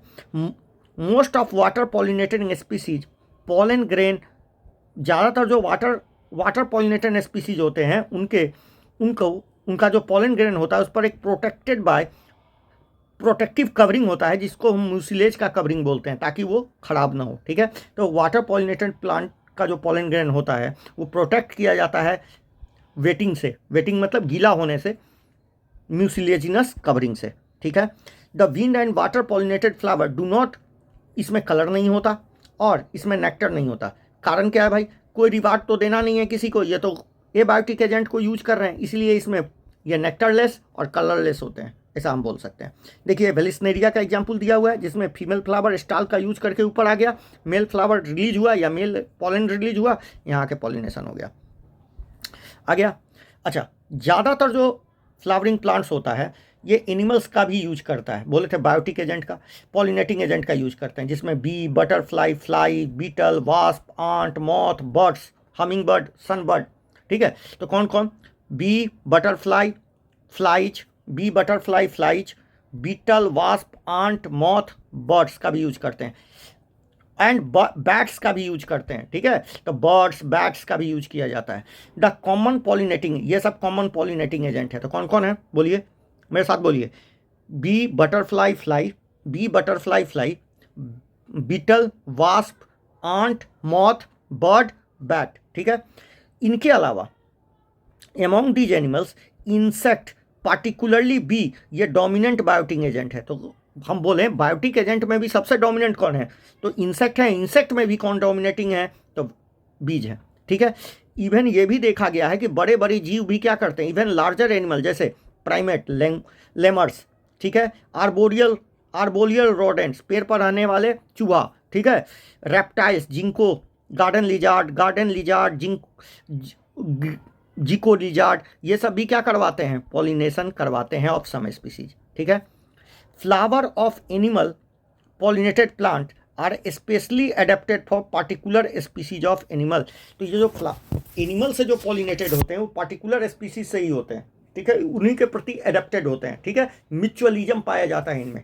ठीक है, म्यूचुअलिज्म, दोनों एक दूसरे से बेनिफिटेड होते हैं, ठीक है। चलिए, majority of insect pollinating flower are, ये कैसे होते हैं, लार्ज होते हैं, कलरफुल होते हैं, फ्रेगनेंट होते हैं और रिच इन नेक्टर होते हैं। ये क्यों होते हैं, ताकि उनको अट्रैक्ट किया जा सके। व्हेन फ्लावर आर स्मॉल, तो ये फ्लावर क्लस्टर में रहेंगे ताकि इन्फ्लोरेसेंस बढ़ा के, ताकि उनको विजिबल हो सकें, टू मेक देम कॉन्स्पीशियस। यदि फ्लावर छोटे हैं, या तो फ्लावर बड़े होंगे तो कलरफुल फ्रेगनेंट होंगे, छोटे हैं तो इन्फ्लोरेसेंस बना के रहेंगे ताकि उनको विजिबल हो। Animals attract to the flower by colour और फ्रेगनेंस, इनके कलर और फ्रेगनेंस से अट्रैक्ट होते हैं। फ्लावर पॉलिनेटेड बाय फ्लाइज और बीटल, ये जो भी फ्लाइज और बीटल से अट्रैक्ट होते हैं, पॉलिनेट होते हैं, वो गंदा ऑर्डर निकालते हैं, ठीक है। ताकि ये तो कहोगे ये गंदा ऑर्डर है, तब कैसे अट्रैक्ट, अरे बच्चे, हमारे लिए ना गंदा ऑर्डर है, उनके लिए क्या होगा बेटे, अच्छा ऑर्डर होगा। किनके लिए, फ्लाइज और बीटल के लिए। To sustain animal visit, flower have to provide rewards to the animal, flower को ये रिवार्ड देना पड़ता है। जैसे नेक्टर और पॉलन ग्रेन, ये फ्लोरल रिवार्ड्स हैं जो उनको लालच देना पड़ता है ताकि आओ और क्या करवा दो, पॉलिनेशन करवा दो। आ रहा है बेटा समझ में? चलिए, फॉर हार्वेस्टिंग द रिवार्ड, इन रिवार्ड को खाने के लिए flower the animal visitor come in contact with anther, anther के कॉन्टैक्ट में आते हैं, और एंथर एंड स्टिग्मा, एंथर या स्टिग्मा के contact, anther and the stigma के कांटेक्ट में आते हैं और पॉलिनेशन करवाते हैं। The body of animal get coated with pollen grain, जब generally sticky which are generally sticky in animal pollinating flower, तो जो पॉलन ग्रेन होते हैं एनिमल पॉलिनेटेड फ्लावर में, ये भी लाइन इंपॉर्टेंट हो सकता है। Pollen grain animal pollinating flower के केस में स्टिकी नेचर के होते हैं। कैसे होते हैं, स्टिकी नेचर, डायरेक्ट क्वेश्चन हो सकता है ये। अब देखो बेटा, तो स्टिकी होता है पॉलिनेटिंग फ्लावर का, तो पॉलन ग्रेन जो होता है वो स्टिकी नेचर का होता है एनिमल पॉलिनेटेड फ्लावर का। जब when animal carrying pollen body come in, जब animal carrying pollen on its body surface, जब ये स्टिग्मा के कांटेक्ट में पॉलिनेशन हो जाता है, ठीक है, वो एनिमल जो जिनके बॉडी पर क्या लगा हुआ है, पॉलन लगा हुआ है, जब वो स्टिग्मा के कांटेक्ट में आते हैं तो पॉलिनेशन हो जाता है। उसी तरह कुछ species, in some species floral rewards are providing safe place पर, floral rewards are in providing, तो कुछ स्पीसीज के केस में फ्लोरल रिवार्ड्स नेक्टर और इनके अलावा सेफ प्लेस भी देता है अंडा देने के लिए। जैसे एमोर्फोफेलस जो 6 फीट के हाइट का होता है, ठीक है, ये टॉलेस्ट फ्लावर है, ठीक है, टॉलेस्ट फ्लावर एमोर्फोफेलस, यहाँ पर जिसमें वो अंडा देता है, जिसमें वो कीड़ा क्या करता है, अंडा देता है। ऐसा ही एक रिलेशनशिप देखने को मिलता है मॉथ और यक्का के बीच में, एक moth, species of moth and a plant yucca के केस में, जहाँ पर दोनों बोथ स्पीसीज मॉथ और यक्का म्यूचुअली बेनिफिटेड होते हैं। ये अपना लाइफ साइकिल नहीं कंप्लीट कर सकते ईच अदर, तो मॉथ और यक्का अपना लाइफ साइकिल, मॉथ क्या है, एक प्रकार का क्या है, moth, species of A moth, एक स्पीसीज है मॉथ का, जो जिसको परनूमा बोलते हैं, ठीक है, आगे चल के पढ़िएगा। The moth deposit egg in the locules of the ovary, ovary के कैविटी में डिपोजिट करता है, जहाँ से इसके बच्चे निकलते हैं और उस अंडे को खाते हैं, उसके ओव्यूल को खाते हैं, ठीक है। उसी तरह फ्लावर में जब ये आता है तो उसमें पॉलिनेशन करवा देता है, तो दोनों अपना लाइफ साइकिल तभी कंप्लीट कर सकते हैं, मतलब दोनों का कोई इवोल्यूशन हुआ है, साथ साथ इवोल्यूशन होता है। The larva of the moth come out from the egg and seed start developing, जैसे सीड डेवलप करने लगता है वैसे ही, और seed start developing, larva of the egg, larva किससे आ जाता है बाहर, एग से बाहर, मतलब एग से लार्वा बाहर आ जाता है। आ रहा है, कहता है do you observe some plant, flowering plants, cucumber, ये सब का नाम दिया हुआ है, कैसे पॉलिनेट करते हैं। तो ध्यान से सुनिए, एक बात है यहाँ पर, एक बात है, सुनिए इधर। कुछ फ्लोरल विजिटर जो होते हैं वो पॉलन ग्रेन को तो खा जाते हैं, मगर पॉलिनेशन नहीं करवाते। ऐसे को पॉलन रॉबर या पॉलन रॉबर कहा जाता है, पॉलन रॉबर या नेक्टर रॉबर कहा जाता है। तो मतलब many species that consume pollen और nectar without bring about pollination, तो बहुत सारे होते हैं जो पॉलिनेशन नहीं करवाते मगर फिर भी पॉलन ग्रेन खा जाते हैं। ऐसे फ्लोरल विजिटर को, ऐसे कीड़े को हम पॉलन रॉबर या या नेक्टर रॉबर कहा जाता है। या आउटब्रीडिंग डिवाइस क्या है? प्लांट में बहुत सारा ऐसा तरीका खोजा है जिससे सेल्फ पॉलिनेशन कम से कम हो सके। इससे क्या होगा? हम जानते हैं कि सेल्फ पॉलिनेशन होने से इनब्रीडिंग डिप्रेशन आता है, मतलब रेसेसिव कैरेक्टर उभर के आ जाता है। ठीक है, तो majority of flowering plants produce hermaphrodite flower. Hermaphrodite मतलब bisexual flower. Pollen grain likely to come in contact with stigma of the same flower. आसानी से कॉन्टैक्ट, लाइकली मतलब आसानी से हो जाते हैं। कंटिन्यूअस सेल्फ पॉलिनेशन के वजह से इनब्रीडिंग डिप्रेशन आता है। Flowering plant develop many devices ताकि वो सेल्फ पॉलिनेशन को रोक सके और क्रॉस पॉलिनेशन को बढ़ावा दे सके। इनकरेज मतलब बढ़ावा देना। सम स्पीसीज पॉलन रिलीज और स्टिग्मा रिसेप्टिविटी को, पहला तरीका क्या है कि भाई दोनों के रिसेप्टिविटी को अलग अलग कर दिया जाए, सिंक्रोनाइज नहीं होता एक फ्लावर का। पॉलन पहले हो जाता है, मैच्योर हो जाता है, या रिसेप्ट और स्टिग्मा बिकेम रिसेप्टिव और stigma became receptive but before pollen release. मतलब या तो प्रोटोएंड्री हो जाता है, नहीं तो प्रोटोगाइनी हो जाता है। ये वर्ड कहोगे कहाँ से आया? ये आपको पुराने वाले एनसीईआरटी से आया। ठीक है, तो प्रोटोएंड्री मतलब पॉलन पहले मैच्योर कर गया, स्टिग्मा नहीं मैच्योर है। स्टिग्मा पहले मैच्योर कर गया, पॉलन मैच्योर नहीं है। ऐसा हो सकता है। तो पहला तरीका। दूसरा तरीका क्या है? दूसरा है एंथर और stigma are placed at different position पर लगा दो।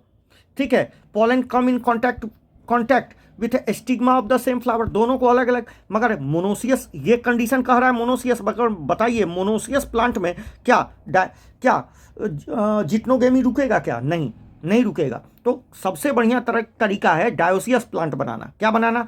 Both the devices prevent autogamy, दोनों ऑटोगेमी को रोक देते हैं। मगर third device prevent inbreeding is self incomplete. तीसरा तरीका क्या है? Self incompatibility. तो सेल्फ इनकम्पेटिबिलिटी तो दोनों को रोकेगा, ऑटोगेमी को। ठीक है, तो पहला जो दो तरीका है बोथ द डिवाइसेस प्रिवेंट और third device prevent inbreeding is self incompatible, मतलब अपना पॉलन को जर्मिनेट होने से रोक देगा। It is genetic mechanism. Self incompatibility genetic mechanism है जिससे ये सेल्फ पॉलन को पहचान लेता है और from fertilising the ovule by inhibiting pollen tube germination और pollen tube growth in the pistil. तो ये अपना पॉलन को ग्रोथ होने से ही रोक देता है। ठीक है, ये चौथा तरीका। चौथा, another device to prevent self pollination is production of unisexual flower बनाया जाए। ठीक है, मगर यूनिसेक्सुअल यदि सेम प्लांट पर लग गए तो क्या करोगे? Both male and female flower are present on same plant, जैसे केस्टर और मेज में होता है। तो ये जिट्नोगेमी को तो ऑटोगेमी को रोकेगा मगर जिट्नो को नहीं रोक पाएगा। इट प्रिवेंट ऑटोगेमी मगर नॉट जिट्नोगेमी। तो जिट्नोगेमी भी तो जेनेटिक सेम हो गया। इन सेवरल स्पीसीज जैसे पपाया, तो डायोसियस प्लांट बनाया जाए। कैसा प्लांट बनाया जाए? डायोसियस, मेल और फीमेल को अलग अलग किया जाए। मेल और female flower present on different plant, तो ये दोनों को रोक देगा। ये ऑटोगेमी को भी रोक देगा और जिट्नोगेमी को। ये डायोसी कहलाता है और ये प्रिवेंट करेगा ऑटोगेमी और जिट्नोगेमी को। ठीक है, तो यहाँ डायोसियस कंडीशन, डायोसियस। अगला, पॉलन पिस्टिल इंट्रैक्शन। ये क्या होता है? ये कंटिन्यूअस डायलॉग होता है जब तक पॉलन ट्यूब ओव्यूल को फर्टिलाइज नहीं करता। तो pollination does not guarantee transfer of right type of pollen on stigma, pollen from same species on stigma. क्या हवा में ही तो रिलीज हो रहा है, कैसे गारंटी लोगे? ठीक है, often pollen are wrong type और अदर स्पीसीज और from same plant also land on the stigma. अलग अलग प्लांट के अलग अलग टाइप के रॉन्ग टाइप भी वाला भी स्टिग्मा पर गिरते रहता है। पिस्टिल को ये एबिलिटी है ताकि वो पॉलन को रिकॉग्नाइज कर सके ये राइट टाइप का है या नहीं है, कि रॉन्ग टाइप का है। या तो कंफर्टेबल है, नहीं तो इनकम्फर्टेबल है। कंफर्टेबल का मतलब अपने टाइप का है, इनकम्फर्टेबल मतलब रॉन्ग टाइप का है। इट इज़ द, यदि राइट टाइप है तो पिस्टिल एक्सेप्ट द पॉलन को एक्सेप्ट करता है और pollen pollination events and post pollination events start हो जाता है। ठीक है, और प्रमोट पोस्ट पॉलिनेशन इफेक्ट क्या है? पॉलन ट्यूब का जर्मिनेशन। ठीक है, पॉलन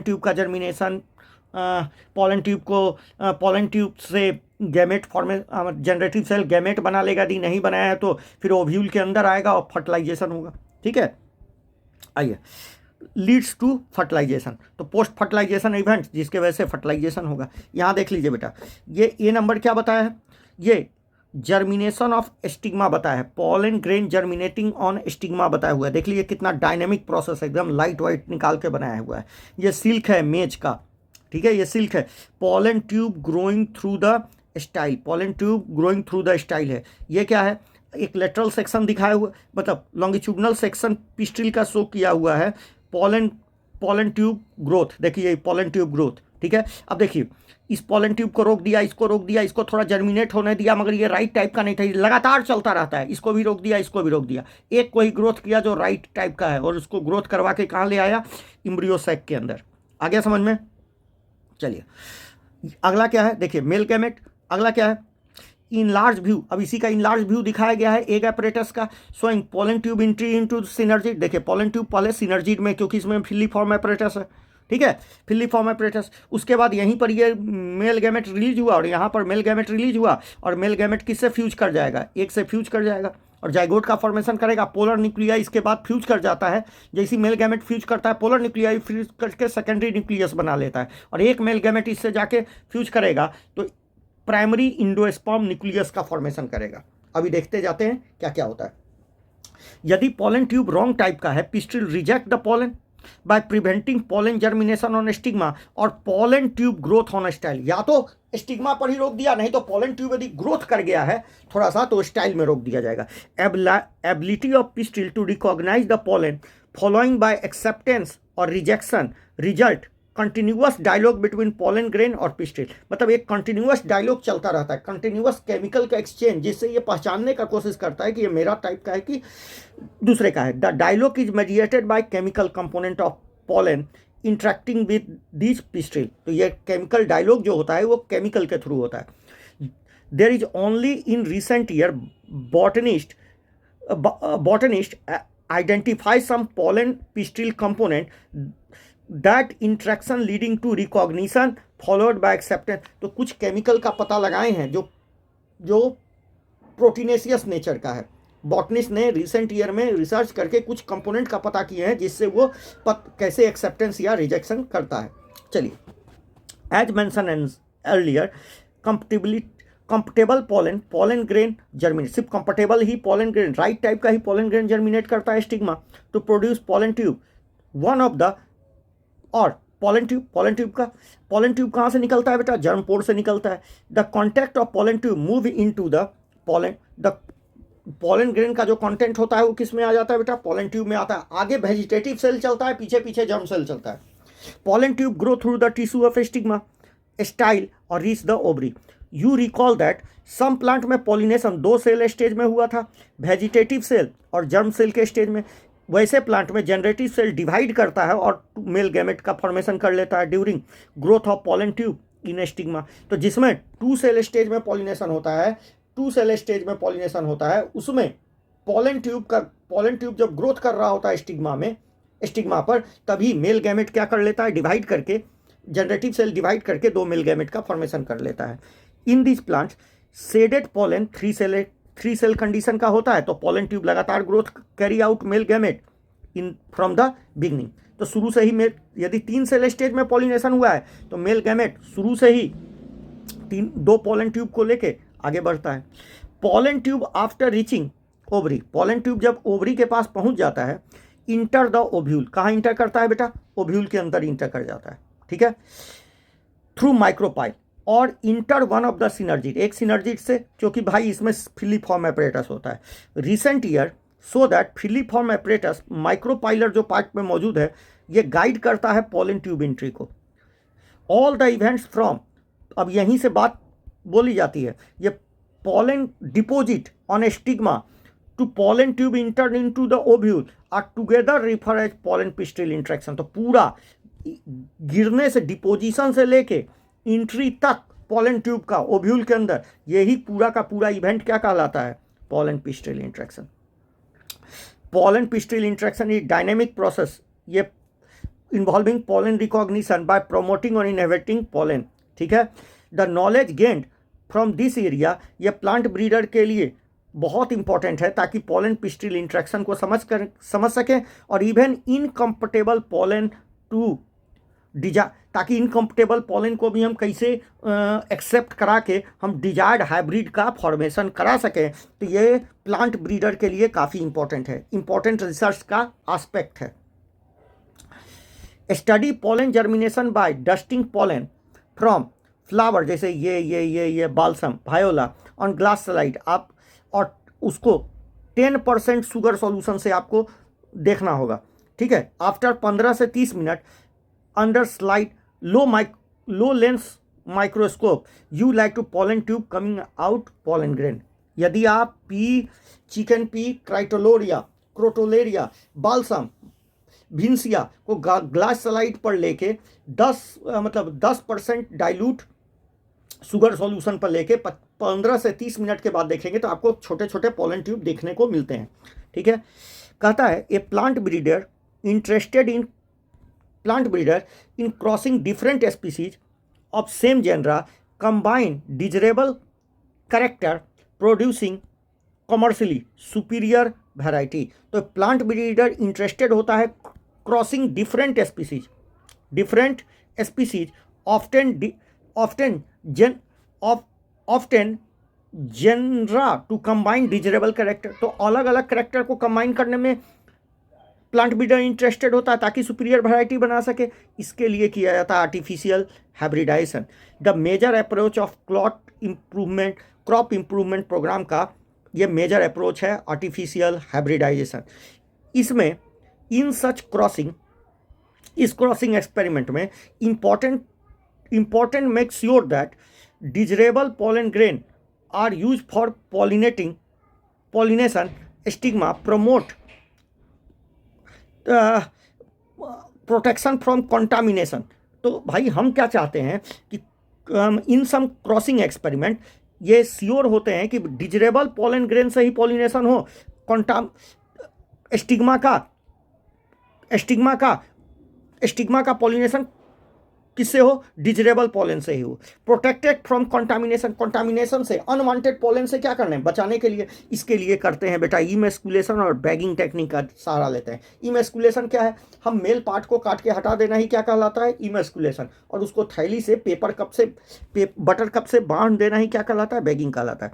द फीमेल पेरेंट, यदि फीमेल जो पेरेंट है वो बाइसेक्सुअल है तो रिमूव एंथर कर दिया जाता है बर्ड कंडीशन में, ठीक है, बिफोर एंथर डेहिसेट। एंड मतलब बड़े कंडीशन में एंथर नहीं खिला होता है, उसी समय काट के क्या करते हैं, फॉरसेप्स से फ्लावर को खोल लेते हैं और उसको काट के हटा देते हैं। इस प्रोसेस को इमेस्कुलेशन कहते हैं। Emasculated flower covered with bag, ठीक है, सूटेबल साइज के बैग, ये बना होता है बटर कप का, ताकि हम प्रिवेंट कर सके contamination of stigma unwanted pollen से। अनवांटेड पॉलन दूसरे प्लांट का नहीं आके गिर जाए, हम जिससे चाह रहे हैं वही गिरे, ठीक है, इसको कहते हैं बैगिंग। तो stigma is bagged flower attain receptive, जब ये तैयार हो जाता है, जब फ्लावर खिल जाता है तो mature pollen grain collected from anther of male plant are dusted on stigma.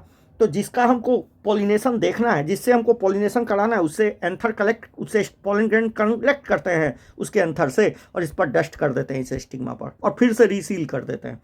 Flower are rebagged and fruit allowed to develop. यही होता है बेटा आर्टिफिशियल इंसेमिनेशन, ठीक है। यदि फीमेल फ्लावर यूनिसेक्सुअल है, यहाँ पर कोई इमेस्कुलेशन की जरूरत नहीं है। Female flower buds are bagged, तो इसको बस बैगिंग करने की जरूरत है। When stigma became receptive pollination is carried by using desired pollen, और फ्लावर को फिर से रिबैक कर दिया जाता है। तो ये यदि फ्लावर यूनिसेक्सुअल है तो इमेस्कुलेशन की जरूरत नहीं है, यदि फ्लावर बाइसेक्सुअल है तो इमेस्कुलेशन कीजिए। आगे समझ में। डबल फर्टिलाइजेशन का मतलब देखिए, ध्यान से सुनिए। आफ्टर इंटरिंग सिनर्जिड, एक सिनर्जिड में इंटर करने के बाद एगो male gamete pollen tube release 2 male gamete, 2 mail gamete in the cytoplasm of synergid में। एक मेल गैमेट मूव टुवर्ड्स एक सेल की तरफ मूव करता है, ठीक है, एक सेल की तरफ मूव करता है और फ्यूज विद द न्यूक्लियस, एक सेल से फ्यूज करके क्या बनाता है बेटा, सिनगेमी बोलते हैं इसको, एक सेल के न्यूक्लियस से फ्यूज कर जाता है, और इसको बोलते हैं सिनगेमी, जिसके वजह से क्या बनता है, डेप्लॉइड जाइगोट बनता है।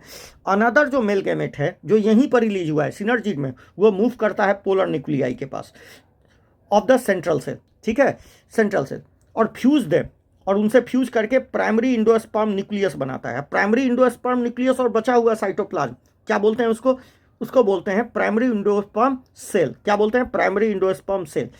It involve fusion of 3 haploid nuclei, 2 को पोलर न्यूक्लियाई, एगो मेल गैमेट, इसीलिए इसको ट्रिपल फ्यूजन कहते हैं। 2 टाइप ऑफ फ्यूजन, सिनगेमी और ट्रिपल फ्यूजन, ये सिर्फ take place in embryo sac. कितने टाइप के फ्यूजन हुए, 2 टाइप के, एक सिनगेमी हुआ जिससे जाइगोट बना, एक ट्रिपल फ्यूजन हुआ जिससे प्राइमरी इंडोस्पर्म न्यूक्लियस का फॉर्मेशन हुआ। ये एम्ब्रियो साइक में होता है, और ऐसे फ्यूजन को डबल फर्टिलाइजेशन कहा जाता है। ये यूनिक इवेंट्स है फ्लावरिंग प्लांट्स में, मतलब सिर्फ एंजियोस्पर्म में देखने को मिलता है और किसी में देखने को नहीं मिलता है।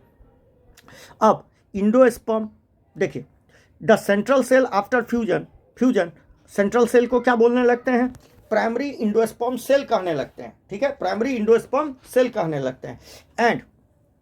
एंड डेवलप इनटू, ये प्राइमरी इंडोस्पर्म सेल ही आगे चल के क्या बनाता है, एम्ब्रियो सैक बनाता है, और जाइगोट बनाता है। एम्ब्रियो क्या बनाता है, जाइगोट। देख लीजिए यहाँ पर सब चीज़ सीख लीजिए। देखिए ये डिजेनरेटिंग सिनर्जिड है।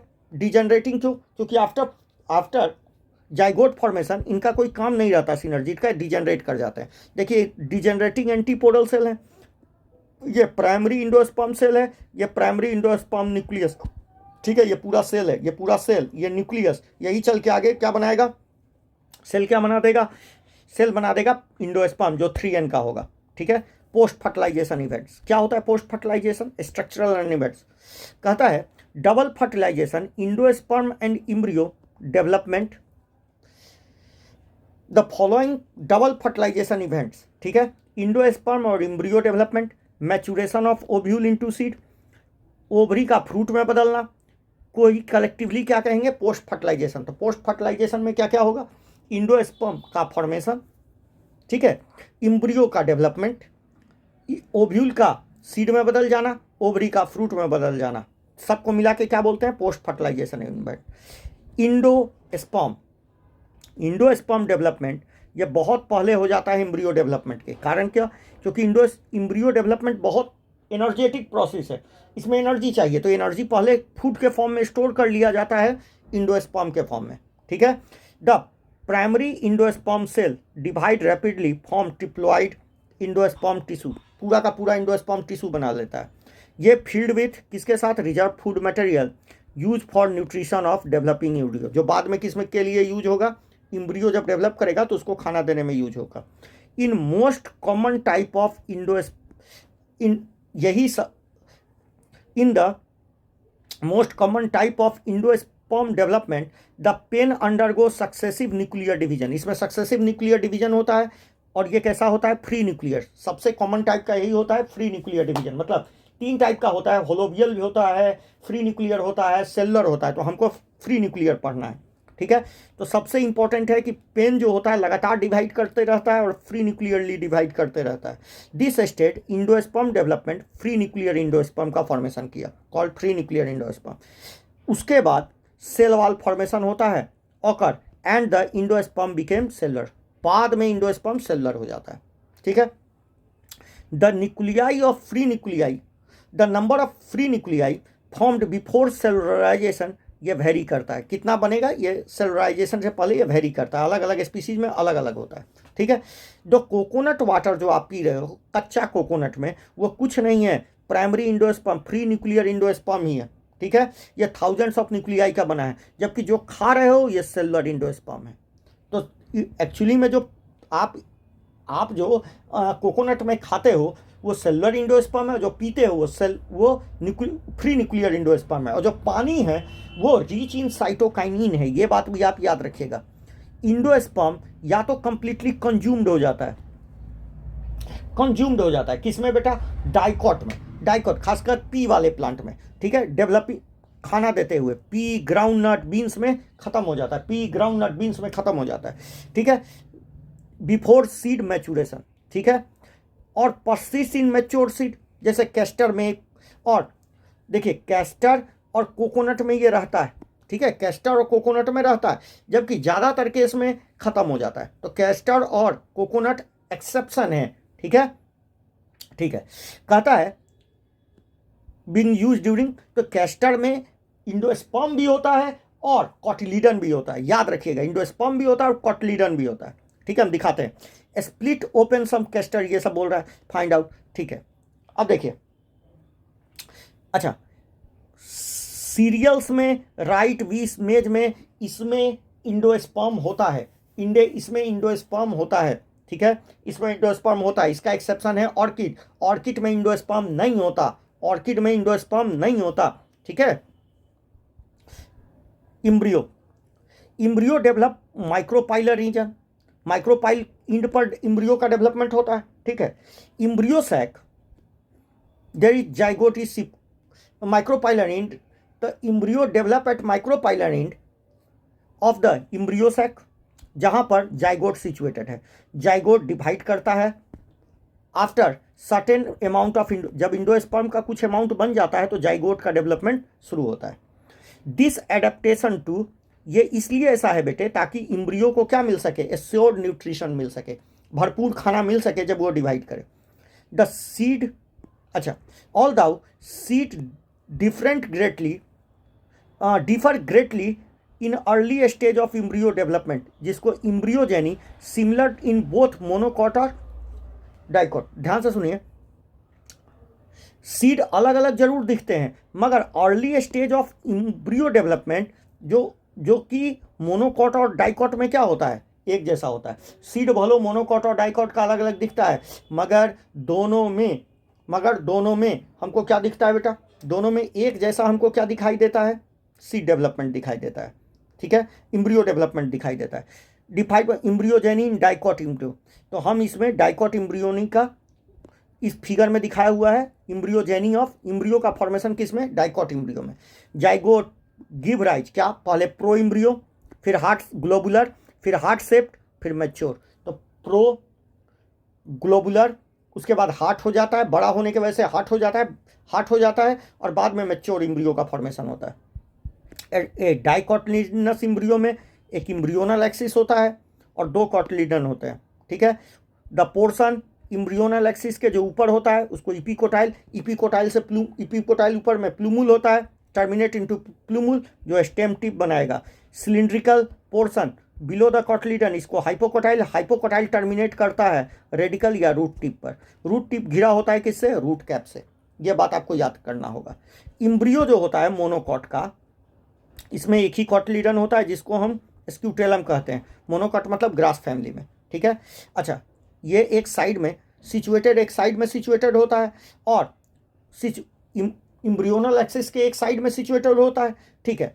और at the lower end embryonal axis में इसमें भी कोलियोप्टाइल होता है, रेडिकल होता है, रूट टिप होता है, मगर इसके ऊपर एक चीज़ और होता है, एक अनडिफ्रेंशिएटेड सीथ होता है जिसको कोलियोराइजा कहते हैं, ठीक है। अनडिफ्रेंशिएटेड सीथ होता है उसको कोलियोराइजा कहते हैं, ठीक है। और एक लीफी प्राइमोडिया होता है जो होलो फॉलिकुलर स्ट्रक्चर होता है, होलो फॉलिकुलर स्ट्रक्चर इपिकोटाइल के ऊपर होता है जिसको हम मतलब प्लूमुल के ऊपर होता है जिसको इपिकोटाइल कहते हैं। क्या बोलते हैं, इपिकोटाइल।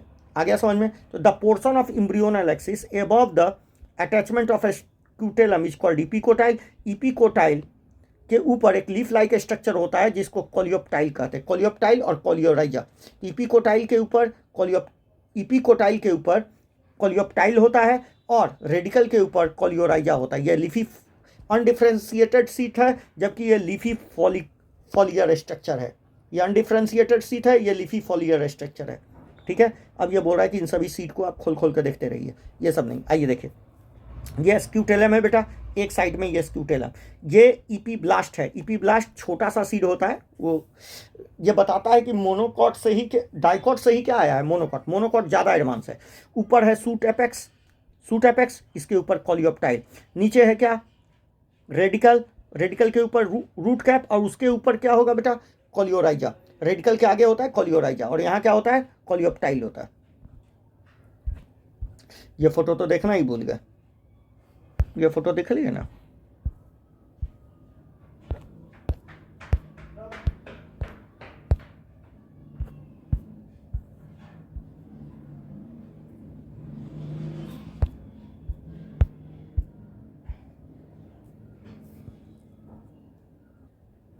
अरे बेटा सीड की बात करते हैं।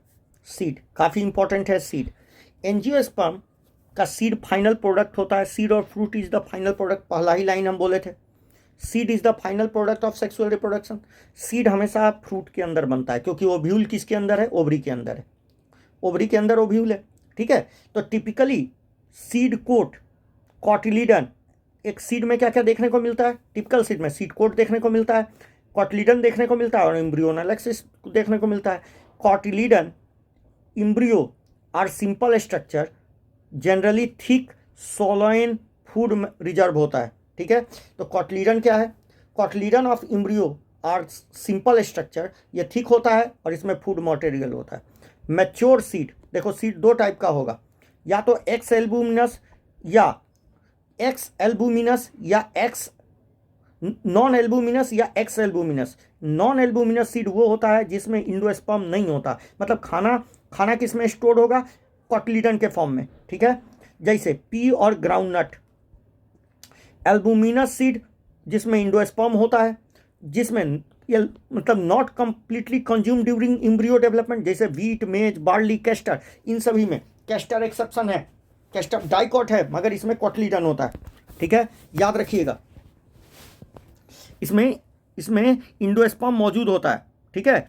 चलिए, ओकेजनली ब्लैक पेपर और बीट में न्यूसेलस भी मौजूद होता है, इसको पेरिस्पर्म कहा जाता है। क्या कहा जाता है? पेरिस्पर्म। इंटेगुमेंट जो ओवरी का है ये हार्ड होता है, ओव्यूल का जो इंटेगुमेंट होता है ये हार्ड होता है और टफ प्रोटेक्टिंग सीड कोट बनाता है। द माइक्रोपाइल, ये स्मॉल पोर होता है सीड कोट पर, जो ऑक्सीजन और वाटर के एंट्री को इंश्योर करता है ड्यूरिंग सीड जर्मिनेशन, ठीक है। जैसे जैसे सीड मैच्योर करता है, seed mature, water content reduce हो जाता है, 10 से 15% बचा रहता है जब सीड मैच्योर करता है। इसी के कारण तो हम इसको स्टोर कर पाते हैं, ठीक है, जनरली। और मेटाबॉलिक एक्टिविटी ऑफ एम्ब्रियो, जब सेल मैच्योर करता है मेटाबॉलिक एक्टिविटी कम हो जाता है, मतलब सेल ड्राई हो जाता है, 10 से 15% मॉइस्चर बचता है इनके मास के हिसाब से, ठीक है, मॉइस्चर बाय मास। अच्छा, एम्ब्रियो में भी स्टेट ऑफ इनएक्टिव, और एम्ब्रियो चला जाता है इनएक्टिव स्टेट, जिसको इसका डोमिनेंसी, ये फेवरेबल कंडीशन है, फेवरेबल कंडीशन है। और जब ये फेवरेबल कंडीशन आता है तो सीड जर्मिनेट करता है। आ रहा है समझ में? ओव्यूल जब मैच्योर करता है सीड में, ओव्यूल डेवलप कर जाता है, ओवरी डेवलप कर जाता है फ्रूट में।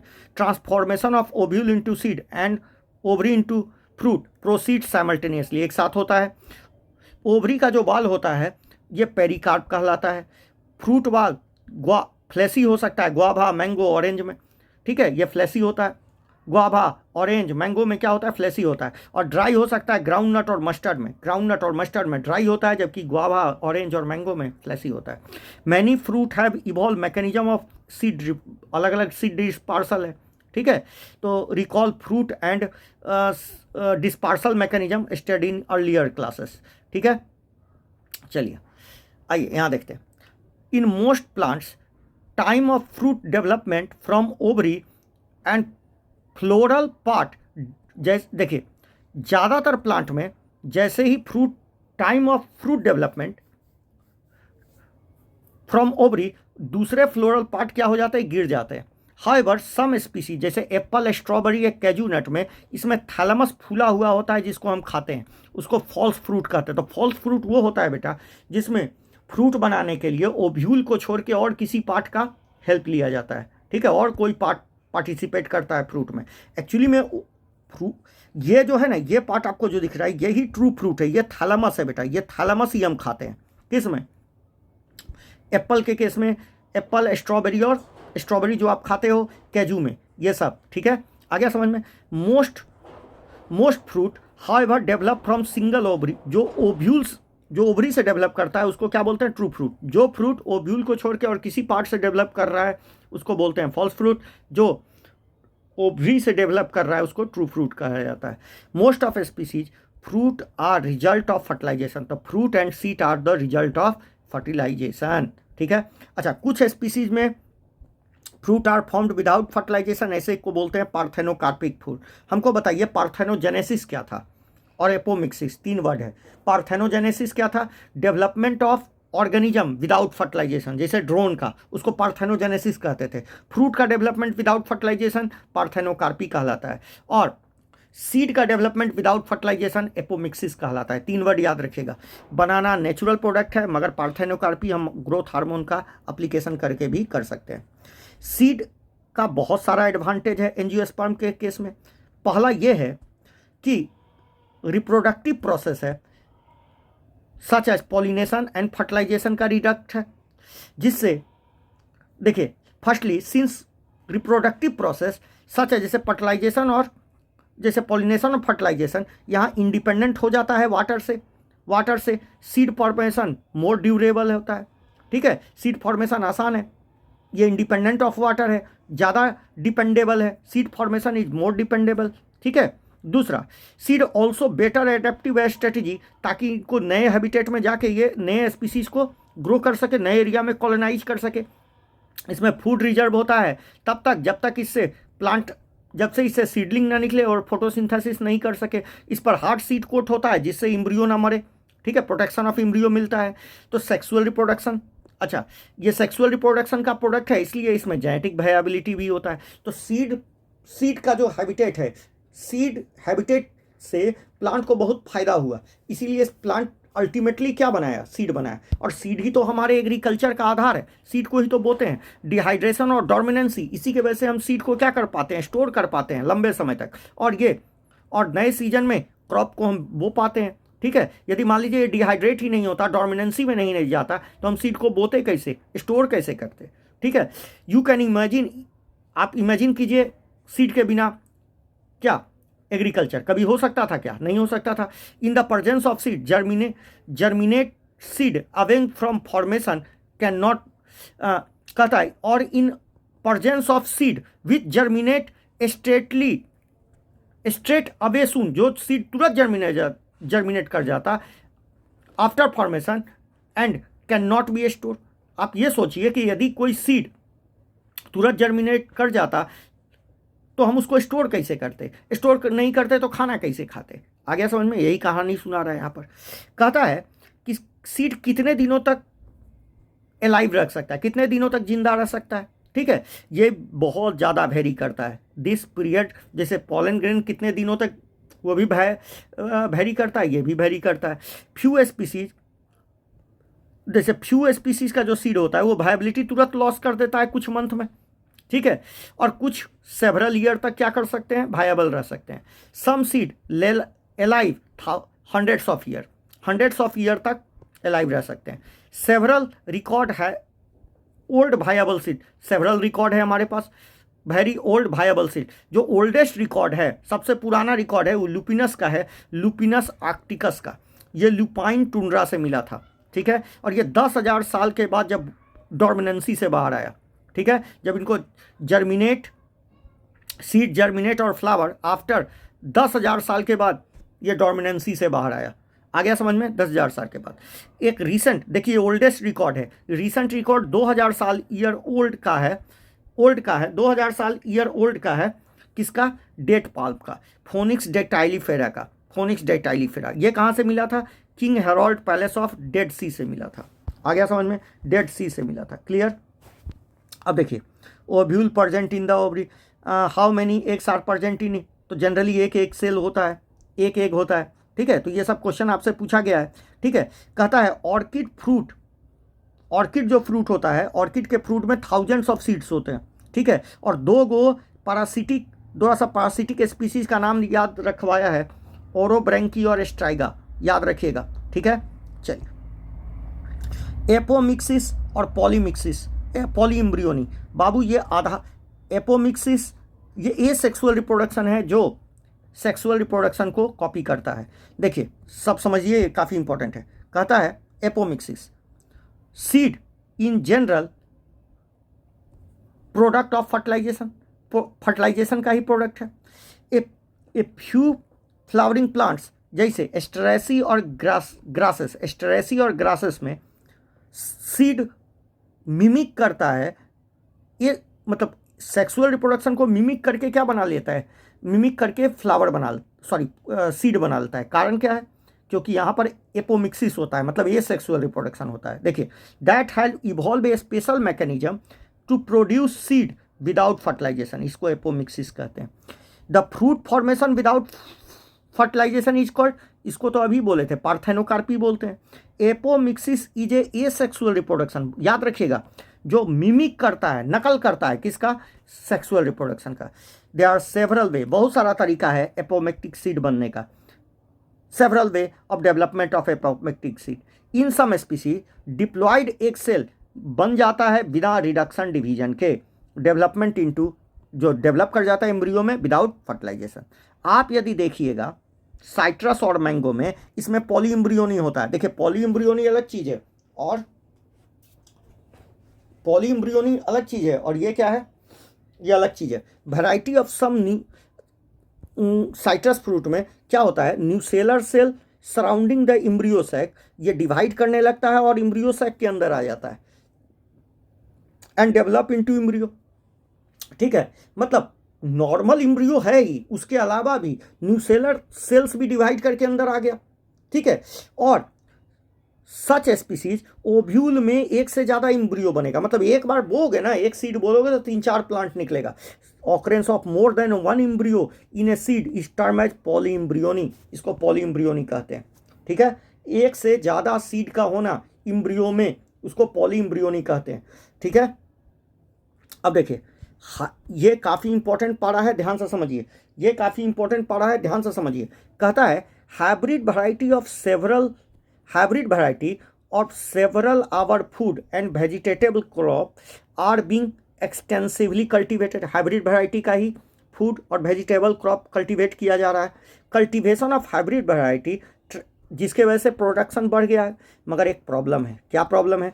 हाइब्रिड वैरायटी के जो सीड्स होते हैं, ये प्रोड्यूस एवरी ईयर, इनको हर साल बनाना पड़ता है। कारण क्या है? क्योंकि इसमें सेक्सुअल रिप्रोडक्शन होगा और जिस वजह से इनका हाइब्रिड भेगर लॉस कर जाता है। ठीक है, if the seed collected from hybrid are sown, यदि हाइब्रिड से लेके सोन कीजिएगा तो if the seed collected from hybrid are sown, hybrid variety का प्लांट बोए, प्लांट बड़ा हुआ, उसका सीड रख लिए, जैसा किसान हर साल करता है, तो आप पाइयोगे कि उतना ज़्यादा आपको प्रोडक्शन नहीं मिलेगा। The plant in the progeny will segregate कर जाएंगे और do not maintain hybrid character, मतलब सीड, हाइब्रिड प्लांट का आप सीड रख के उतना ज़्यादा प्रोडक्शन नहीं ले सकते। कारण क्या है? क्योंकि इनमें होगा सेक्सुअल रिप्रोडक्शन, जिस वजह से उनका फर्टिलाइजेशन, जिस वजह से उनका कैरेक्टर सेग्रीगेट कर जाएगा। Production of hybrid seed is costly, मगर कॉस्टली, अब देखिए तो क्या करें भैया? तो production of hybrid seed costly है, तो हर साल किसान को, hence cost of hybrid seed become expensive for the farmer, हर साल इनको खरीदना ही पड़ेगा क्योंकि वो सीड रख नहीं सकते हैं। तो साइंटिस्टों ने सोचा कि यदि इन हाइब्रिड सीड को किसी तरह एपोमिक्टिक बना दिया जाए तो उनमें सेग्रीगेशन नहीं होगा कैरेक्टर का, और हाइब्रिड प्रोजेनी में, और किसान अपना सीड रख लेंगे, उसी को बार बार बोएंगे, उतना ही फसल उनको मिलेगा। ठीक है, the farmer can keep using their hybrid seed for give rising new crop year after year, हर साल यूज कर सकते हैं। There is he does not have to buy seed from every year, market से कभी खरीदने की जरूरत नहीं पड़ेगी। इसी इंपॉर्टेंस के आधार पर एपोमिक्टिक का इन हाइब्रिड सीड इंडस्ट्री में एक्टिव रिसर्च चल रहा है इन मैनी लेबोरेटरी, ताकि around the world to understand the genetics of apomictic and transfer of apomictic gene into hybrid variety। किस तरह हम apomictic जीन को हाइब्रिड वैरायटी में ट्रांसफर कर सके, जिससे बार बार किसानों को मतलब नया सीड खरीदने की जरूरत नहीं पड़े। तो आप बताओ, ये काम मल्टीनेशनल कंपनियां होने देगी क्या? कभी नहीं होने देगी। उनके पास ऐसा टेक्निक आ चुका है, मगर वो बताती नहीं है। आ गया, देखिए, हमने समरी में ऐसा कुछ नहीं है बेटे जो हमने नहीं पढ़ा है। समरी में ऐसा कुछ नहीं है, देखिए, ऐसा कुछ नहीं है, इसलिए हम नहीं पढ़ा रहे हैं। समरी देखिए, एंथर बाइलोब्डेड है, डाइथिकस है, टेट्रास्पोरेंजिएट है, सब बता दिए। एंथर में 4 वाल होते हैं, एपिडर्मिस, इंडोथेसियम, मिडिल लेयर, टापेटम, सब बता दिए बेटा। ऐसा कोई बात नहीं है। जो मैच्योर एम्ब्रियोसैक होता है 7 सेल डेड न्यूक्लियाई स्टेज का होता है, ये फीमेल गैमेटोफाइट को रिप्रेजेंट करता है, हमने सब बता दिया है। ठीक है, पॉलिनेटिंग एजेंट बायोटिक भी हो सकते हैं, एबायोटिक भी हो सकते हैं। ठीक है, ये सारे बातें बता दी। ठीक है। अच्छा, angiosperm produce more than one embryo, यदि एक ओव्यूल के अंदर एक से ज़्यादा इम्ब्रियो बन जाए तो उसको पॉली इम्ब्रियो नहीं कहते। एपोमिक्सिस एडवांटेज है हॉर्टिकल्चर और एग्रीकल्चर में। ये देखिए, ये लाइन इंपॉर्टेंट है। एडवांटेज हॉर्टिकल्चर और एग्रीकल्चर वहाँ नहीं दिया, यहाँ दिया। एपोमिक्टिक है very advantage, several advantage. Horticulture मतलब यहाँ पर हम क्या फूल पत्ती उगाते, हॉर्टिकल्चर। और एग्रीकल्चर में काफ़ी इंपॉर्टेंट है, ठीक है। आगे समझ, जिसको आप बागवानी करते हो, हॉर्टिकल्चर को बागवानी कहते हैं, ठीक है। खत्म हुआ चैप्टर बेटा, थैंक यू।